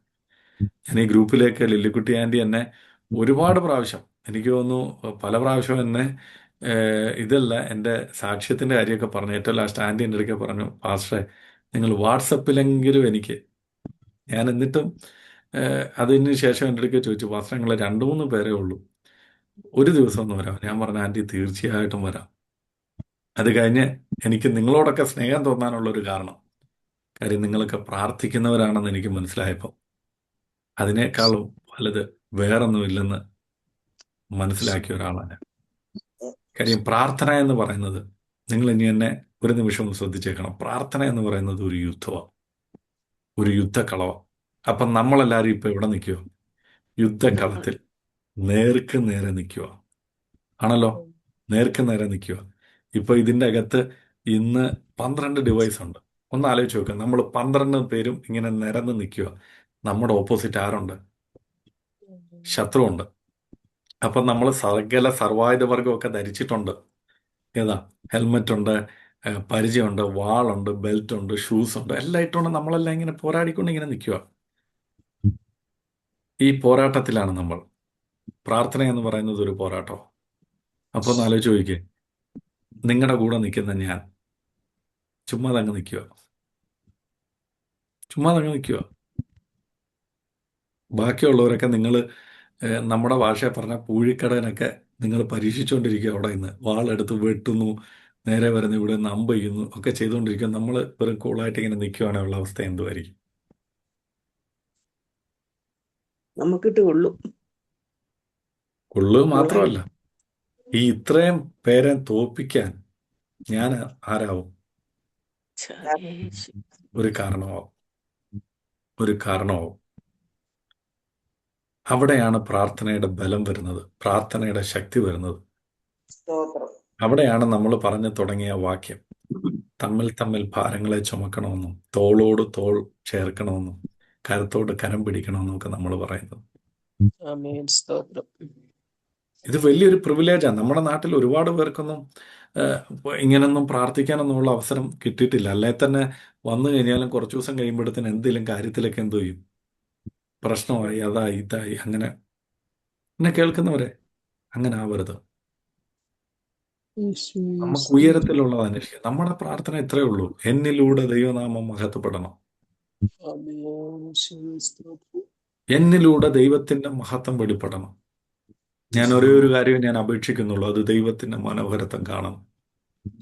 അങ്ങനെ ദൈവമഹത്വം നമ്മളിലൂടെ വെളിപ്പെടാൻ തുടങ്ങിയാൽ നമ്മളെപ്പറ്റി ഇന്ന് പറയുന്നത്, ഇന്ന് നമ്മളെപ്പറ്റി ചിന്തിക്കുന്ന പലരും മാറ്റി ചിന്തിക്കാൻ തുടങ്ങും. അതാ നമ്മൾ പൗലോസിന്റെ അനുഭവത്തിലൂടെ കണ്ട. നമ്മളോട് വന്നിട്ട് പറയും, അയ്യോ ഞാൻ നിന്നെപ്പറ്റി ഇങ്ങനല്ല ചിന്തിച്ചത്. അത് കേട്ട് കഴിയുമ്പോൾ നമ്മൾ തന്നെ കേട്ടിപ്പോ, ഈ പുള്ളി എന്നെപ്പറ്റി ഇങ്ങനെയൊക്കെ ചിന്തിച്ചിട്ടുണ്ടായിരുന്നു എന്ന്. ഹല്ലേലൂയ. സ്തോത്രം. നമ്മളെപ്പറ്റി ഇങ്ങനെയൊക്കെ അല്ല ചിന്തിച്ചത്. നിങ്ങൾ പ്രാർത്ഥിക്കുന്നവരായിരുന്നെന്നും നിങ്ങൾ എനിക്ക് വേണ്ടി പ്രാർത്ഥിക്കുന്നുണ്ടായിരുന്നെന്നും ഒക്കെ മറ്റുള്ളവരെ നമ്മളെപ്പറ്റി പറയണം. അതെങ്ങനെയാണെന്നറിയാമോ? നമ്മൾ ഒരു പോരാട്ടത്തിലാണെന്ന് ആദ്യം നമ്മൾ തിരിച്ചറിയണം. പ്രാർത്ഥന എന്നത് ദൈവമായിട്ടുള്ള കാര്യം, ദൈവത്തിൻ്റെ മുമ്പാകെ മറ്റുള്ളവരുടെ കാര്യങ്ങൾ നമുക്ക് ധൈര്യത്തോടെ ചെന്ന് പറയുന്നതാണ്. അങ്ങനെയെങ്കിൽ നമുക്ക് കിട്ടുന്ന അവസരങ്ങൾ മറ്റുള്ളവരുടെ ഭാരങ്ങളെ നമുക്ക് ചുമക്കാം. നമ്മുടെ കൂട്ടത്തിൽ അനേകര് ദൈവത്തിൻ്റെ വിളിയും തെരഞ്ഞെടുപ്പും ഒക്കെ ഉള്ളവരാണ്. അവരെയൊക്കെ ദൈവം ഉപയോഗിക്കേണ്ടതിന് വേണ്ടി നമുക്ക് പ്രാർത്ഥിക്കാം. ഞാൻ എപ്പോഴും പ്രാർത്ഥിക്കുന്ന ഒരു കാര്യമുണ്ട്, കർത്താവേ എന്നേക്കാൾ അധികമായിട്ട് മറ്റുള്ളവരെ, എൻ്റെ കൂട്ടുവിശ്വാസികളെ, ഇത് കേൾക്കുന്നവരെ. ഞാൻ ഈ ക്ലാസ് പറഞ്ഞു തുടങ്ങിയപ്പോൾ തന്നെ ഞാൻ പറഞ്ഞൊരു കാര്യമുണ്ട്, ഞാൻ പ്രാർത്ഥിക്കുന്ന ആശംസിക്കുകയും ചെയ്യുന്നൊരു കാര്യമുണ്ട്. ഞാൻ ഇന്ന് ഒരു 12 പേർക്ക് ക്ലാസ് എടുക്കുന്നുണ്ടെങ്കിൽ അതിനേക്കാൾ ഉപരിയായി നിങ്ങൾ മറ്റുള്ളവർക്ക് ദൈവജനം പറഞ്ഞു കൊടുക്കുന്നവരായിട്ട് മാറണമെന്നുള്ള എൻ്റെ ആഗ്രഹം. അതിനുവേണ്ടിയാണ് കർത്താവ് തൻ്റെ ശിഷ്യന്മാരെ അയച്ചത്. അവരോട് പറഞ്ഞു, നിങ്ങൾ പോ. കർത്താവ് പറഞ്ഞു, ഞാൻ ഈ ഇസ്രയേലിലൊക്കെ നടന്നുള്ളൂ, പക്ഷെ നിങ്ങൾ ഭൂലോകം എമ്പാടും പോ, ഭൂലോകം എമ്പാടും പോ. വിശ്വസിക്കുന്നവരെ എന്തോ ചെയ്യും? ശിഷ്യരാക്കിക്കൊള്ളും. അത് നമുക്ക് തന്നിട്ടുള്ള അധികാരമാണ്. നമ്മൾ ചെയ്തില്ലെങ്കിൽ പിന്നെ ആര് ചെയ്യും? നമ്മൾ ഉയരത്തിലുള്ളത് അന്വേഷിക്കാൻ തുടങ്ങിയാൽ, ഉയരത്തിലുള്ളത് ചിന്തിക്കാൻ തുടങ്ങിയതാ, ഈ ക്രിസ്തുവിൽ മറഞ്ഞിരിക്കാൻ നമ്മൾ തയ്യാറായാൽ, ഈ ക്രിസ്തുവിന്റെ പ്രതിമ പ്രകാരമുള്ള പുതിയ മനുഷ്യനെ നമ്മൾ ധരിക്കാൻ തുടങ്ങിയാൽ, മറ്റുള്ളവർക്കും നമ്മളെ കാണുമ്പോൾ മനസ്സിലാവും. അവരുടെ ചിന്താഗതികളൊക്കെ മാറും. അവർ വിചാരിക്കും, ഇവൻ തീർന്നുപോയി, ഇവന്റെ ജീവിതം ഇതുകൊണ്ട് തീർന്നു, നശിച്ചു എന്നൊക്കെ പറഞ്ഞിരിക്കുന്നിടത്ത് അവർ തന്നെ പറയും, അല്ല, ഇവനിൽ എന്തോ ഒന്ന് വ്യാപരിക്കുന്നുണ്ട്, അസാധാരണമായത് എന്തോ ഒന്ന്. കഴിഞ്ഞ നാളുകളിൽ ഇതുപോലത്തെ പ്രശ്നമൊക്കെ വന്നവര് മരിച്ചുപോയി. ഇതുകൂട്ടത്തെ പ്രശ്നത്തിലൊക്കെ വന്നവര് ആത്മഹത്യ ചെയ്തു. ഇതുപോലെ പ്രശ്നത്തിൽ വന്ന കുടുംബങ്ങൾ തകർന്നുപോയി. ഇതുപോലെ പ്രശ്നത്തിലായവരുടെ മക്കളൊക്കെ അവിടെ ഇവിടെയൊക്കെ വീട്ടിൽ നിന്നൊക്കെ ഇറങ്ങിപ്പോയി എന്നൊക്കെ മറ്റുള്ളവർ പറയുമ്പോൾ നമ്മുടെ കുടുംബം അതിൽ നിന്നൊക്കെ വ്യത്യസ്തരായിട്ട് നിൽക്കണമെങ്കിൽ ആ ദൈവകൃപ നമ്മളിന്ന് വ്യാപരിക്കണം. അങ്ങനെയെങ്കിൽ നമുക്ക് കണ്ണുകൾ അടയ്ക്കാം, നമുക്കൊരു നിമിഷം പ്രാർത്ഥിക്കാം. കർത്താവേ, ഞങ്ങളുടെ മേൽ ആ ഉയരത്തിൽ നിന്നുള്ള ശക്തി പകരണമേ. അതങ്ങയുടെ ആത്മാവാണ്. ഞങ്ങളെ നിയന്ത്രിക്കാൻ കഴിയുന്ന, ഞങ്ങളെ വഴി നടത്തുവാൻ കഴിയുന്ന കർത്താവ്, ഞങ്ങൾ ഇന്ന് കേട്ടതുപോലെ തമ്മിൽ തമ്മിൽ കർത്താവെ ഭാരങ്ങളെ ചുമക്കുവാനുള്ള ദൈവിക കൃപ ഞങ്ങൾക്ക് നൽകണമേ. കർത്താവെ, ഞങ്ങളുടെ അത്യാഗ്രഹങ്ങൾ പലപ്പോഴും ജീവിതത്തിൽ പല സന്ദർഭങ്ങളിലും വന്നിട്ടുണ്ട്. അതൊക്കെ ഞങ്ങൾ ഏറ്റുപറയുകയാണ്. ഇന്നു മുതൽ കർത്താവ് ഉയരത്തിലുള്ളത് അന്വേഷിക്കുവാൻ, ഉയരത്തിലുള്ളത് ചിന്തിക്കുവാൻ, കർത്താവെ ക്രിസ്തുവിൽ മറഞ്ഞിരിക്കുന്നവരാക്കി ഞങ്ങളെ തീർക്കണമേ. സമയാസമയങ്ങളിൽ ഞങ്ങളുടെ ജീവിതത്തിൽ പ്രശ്നങ്ങളും പ്രതികൂലങ്ങളൊക്കെ വരുമ്പോൾ കർത്താവ് ഞങ്ങൾ തന്നെ നേരിട്ട് മുന്നോട്ട് വന്ന് അതിനൊക്കെ പ്രതികരിക്കുന്നവരായിട്ട് മാറിയിരിക്കുന്നു. എന്നാൽ അങ്ങനെയല്ല, ഞങ്ങൾക്ക് വേണ്ടി പ്രതികരിക്കാൻ കഴിയുന്ന ഒരു ദൈവമുണ്ട്. ഞാൻ അവൻ്റെ കരുത്തിലാണ്, അവൻ എനിക്ക് വേണ്ടി പ്രവർത്തിക്കുമെന്നുള്ളൊരു വിശ്വാസം കർത്താവെ, അതിലായിരിക്കാൻ അങ്ങ് ഞങ്ങളെ സഹായിക്കണമേ. എൻ്റെ നീതിമാൻ വിശ്വാസത്താൽ ജീവിക്കുമെന്ന് അങ്ങയുടെ വചനം പറയുന്നല്ലോ. കർത്താവെ, ഞങ്ങൾ ഒരുമിച്ച് പ്രാർത്ഥിക്കുന്ന ഈ സമയത്ത് കർത്താവെ, ദൈവാത്മാവിൻ്റെ സാന്നിധ്യം ഞങ്ങളുടെ നടുവിൽ വ്യാപരിക്കേണ്ടതിന് വേണ്ടി ഞങ്ങൾ അങ്ങയോട് അപേക്ഷിക്കുന്നു. കർത്താവെ, ഞങ്ങൾ സ്നാനപ്പെട്ടവരാണ്, അങ്ങയോടുകൂടെ മരിച്ചവരാണ്, അങ്ങയോടുകൂടെ ഉയർത്തെഴുന്നേറ്റവരാണ്. എങ്കിലും കർത്താവെ, പലപ്പോഴും ജഡത്തിൻ്റെ പ്രവൃത്തികൾ ഞങ്ങളെ കർത്താവെ അങ്ങിൽ നിന്ന് അകറ്റിക്കൊണ്ടു പോകുന്നു. ഞങ്ങളുടെ ജഡം കർത്താവെ ഞങ്ങളിൽ കർത്താവെ പിന്നെയും സമയാസമയങ്ങളിൽ ജഡത്തിൻ്റെ പ്രവൃത്തികൾ കർത്താവെ ഞങ്ങളിൽ കർത്താവെ ഉളവായി വരുന്നല്ലോ. കർത്താവെ, അങ്ങ് ഞങ്ങളോട് ക്ഷമിക്കണമേ. ആമേൻ. കർത്താവെ, ഞങ്ങളുടെ വചനത്തിൽ പറയുന്നത് പോലെ ആത്മാവിനാൽ ജഡത്തിൻ്റെ പ്രവൃത്തികളെ മരിപ്പിപ്പാനുള്ള ദൈവിക കൃപ ഞങ്ങൾക്ക് നൽകണമേ. അതിനാവശ്യമാകുന്ന സ്വർഗത്തിൻ്റെ പരിശുദ്ധാത്മാവിൻ്റെ സാന്നിധ്യം, ദിവ്യാത്മാവിൻ്റെ സാന്നിധ്യം ഞങ്ങളുടെ ജീവിതത്തിൽ പകരണമേ എന്ന് അങ്ങയോട് അപേക്ഷിക്കുന്നു. ഹല്ലേലൂയ. കർത്താവ്, വിശേഷാൽ കർത്താവ് ഇന്ന് കടന്നു വന്നിരിക്കുന്ന ഓരോരുത്തരെയും ഓർത്ത് പ്രാർത്ഥിക്കുന്നു. കർത്താവെ, ഞങ്ങൾ കുറച്ചു നേരം സംസാരിച്ചുള്ളൂവെങ്കിലും അങ്ങയുടെ കൃപ ഞങ്ങളോട് കൂടെ ഇരുന്ന് ഇന്ന് ഞങ്ങൾ കർത്താവെ കേട്ട വചനം ഞങ്ങളുടെ ഹൃദയത്തിൽ പ്രാവർത്തികമാക്കുവാൻ അങ്ങ് ഇടയാക്കണമേ. ക്രിസ്തുവിനോടുകൂടെ മരിച്ചിട്ട് ഉയർത്തെഴുന്നേറ്റവരായി കർത്താവ് ഉയരത്തിലുള്ളത് അന്വേഷിക്കുന്നവരായി, ഉയരത്തിലുള്ളത് ചിന്തിക്കുന്നവരായി, ആമേൻ കർത്താവ്, ക്രിസ്തുയേശുവിൻ്റെ പ്രതിമ പ്രകാരം കർത്താവ് പരിജ്ഞാനമുള്ള പുതിയ മനുഷ്യനെ ധരിച്ചവരായി തീരുവാൻ അങ്ങ് ഞങ്ങളെ സഹായിക്കണം. കർത്താവെ, അടിയനെയും ഈ കേട്ടുകൊണ്ടിരിക്കുന്ന ഓരോരുത്തരെയും അങ്ങ് സഹായിക്കണമെന്ന് പ്രാർത്ഥിക്കുന്നു. കർത്താവെ, നാളെ നടക്കുന്ന പ്രാർത്ഥന അനുഗ്രഹിക്കണമേ. ആത്മാർത്ഥതയോടെ, ഏകാഗ്രതയോടെ കർത്താവെ തമ്മിൽ പ്രാർത്ഥിപ്പാൻ, തമ്മിൽ ഭാരങ്ങളെ ഏറ്റെടുപ്പാൻ കർത്താവെ, പ്രിയ സഹോദരങ്ങൾക്ക് അങ്ങ് കൊടുത്ത കർത്താവെ ഈ ബേർഡനായിട്ട് ഞാൻ അങ്ങേക്ക് നന്ദി പറയുന്നു. കർത്താവെ, അനേകർ ഈ പ്രാർത്ഥനാ ഗ്രൂപ്പിലൂടെ വിടുവിക്കപ്പെടട്ടെ, അനേകർ ദൈവത്തെ അറിയട്ടെ, അനേകരിലൂടെ ദൈവനാമം കർത്താവെ മഹത്വപ്പെടുന്ന കർത്താവ് ഒരു പ്രയർ ഗ്രൂപ്പ് ആക്കി അതിനെ തീർക്കണമേ. കർത്താവെ, അതിന് മുഖാന്തരമായിരിക്കുന്ന ഓരോരുത്തരെയും അങ്ങ് അനുഗ്രഹിക്കണമേ. അതിൽ കടന്നു വരുന്നവരെ അങ്ങ് അനുഗ്രഹിക്കണമേ. കർത്താവെ, ശലോമോൻ പ്രാർത്ഥിച്ചതുപോലെ കർത്താവെ, ഹല്ലേലൂയ, ആമേൻ, കർത്താവെ, യഹോവയുടെ ആലയത്തിൽ വന്ന് പ്രാർത്ഥിക്കുന്ന ഓരോ പ്രാർത്ഥനയും കർത്താവെ അങ്ങയുടെ ചെവി ശ്രദ്ധിച്ചും അങ്ങയുടെ ഹൃദയം തുറന്നുമിരിക്കണമേ എന്ന് പ്രാർത്ഥിച്ചതുപോലെ കർത്താവ് ഈ പ്രയർ ഗ്രൂപ്പിൽ വന്ന് പ്രാർത്ഥിക്കുന്ന ഓരോ പ്രാർത്ഥനാ വിഷയങ്ങളുടെ മേലും അങ്ങയുടെ ചെവി തുറന്നു, അങ്ങയുടെ കർത്താവെ ഹൃദയം ഹല്ലേലൂയ ആ വിഷയങ്ങൾക്ക് വേണ്ടി തുറന്നു കർത്താവെ അങ്ങ് ശ്രദ്ധിച്ച് കേട്ട് അതിന് മറുപടികളെ അയക്കേണ്ടതിനായിട്ട് ഞങ്ങൾ അങ്ങയോട് അപേക്ഷിക്കുന്നു. ദൈവപ്രവൃത്തി വെളിപ്പെട്ടു വരട്ടെ. ദൈവമഹത്വം വെളിപ്പെട്ടു വരട്ടെ. ഓരോ കുടുംബങ്ങളിലും കർത്താവെ അത് കാണട്ടെ. ഇതൊക്കെ നിങ്ങൾക്ക് എങ്ങനെ സാധിക്കുന്നുവെന്ന് മറ്റുള്ളവർ കർത്താവെ ചോദിക്കുന്ന ദിനങ്ങളായി കർത്താവെ ഇന്നു മുതൽ മാറട്ടെ. ആമേൻ. ഈ പ്രതിസന്ധികൾ കർത്താവെ, ഇന്ന് അനുഭവിക്കുന്ന ഈ പ്രതിസന്ധികൾ കർത്താവെ കേട്ടുകൊണ്ടിരിക്കുന്നവരെ തളർത്തിക്കളയുവാൻ ഇടയാക്കരുത്. ആമേൻ, ആമേൻ. ഇന്നവർ അനുഭവിക്കുന്ന രോഗങ്ങൾ, ഇന്നവർ അനുഭവിക്കുന്ന കുടുംബത്തിലെ പ്രശ്നങ്ങൾ കർത്താവെ, ഇന്ന് ഭാരപ്പെട്ട കർത്താവെ കുഞ്ഞുങ്ങളെ കർത്താവെ ചിന്തിച്ചുകൊണ്ട് കർത്താവെ ഈ ഗ്രൂപ്പിൽ കയറിയവരുണ്ടല്ലോ കർത്താവെ, അവർക്കൊക്കെയായിട്ട് പ്രാർത്ഥിക്കുന്നു. നിങ്ങളുടെ കുഞ്ഞുങ്ങളുടെ ജീവിതത്തിൽ ഇതെങ്ങനെ സംഭവിച്ചു, അതെൻ്റെ മക്കളുടെ മേൽ സംഭവിക്കണം, എൻ്റെ മക്കൾക്കും അതുപോലെ ദൈവം അനുഗ്രഹിക്കണമെന്ന് പറഞ്ഞ് അനേകർ വരുന്ന ദിവസങ്ങളായി തീരട്ടെ. കർത്താവെ, കുടുംബത്തിൽ നടക്കുന്ന മാറ്റങ്ങൾ കണ്ടുകൊണ്ട് അനേകർ എൻ്റെ കുടുംബത്തിൽ ഇതുപോലെ ദൈവപ്രവൃത്തി വെളിപ്പെടണം. കർത്താവെ, ദൈവം കൊടുത്ത സൗഖ്യങ്ങളെ കണ്ടുകൊണ്ട് എൻ്റെ ജീവിതത്തിലും ഇതുപോലെ സൗഖ്യം സംഭവിക്കണമെന്ന് ആഗ്രഹിച്ച് അനേകർ വരുന്ന കർത്താവെ ദിവസങ്ങളായി മാറട്ടെ.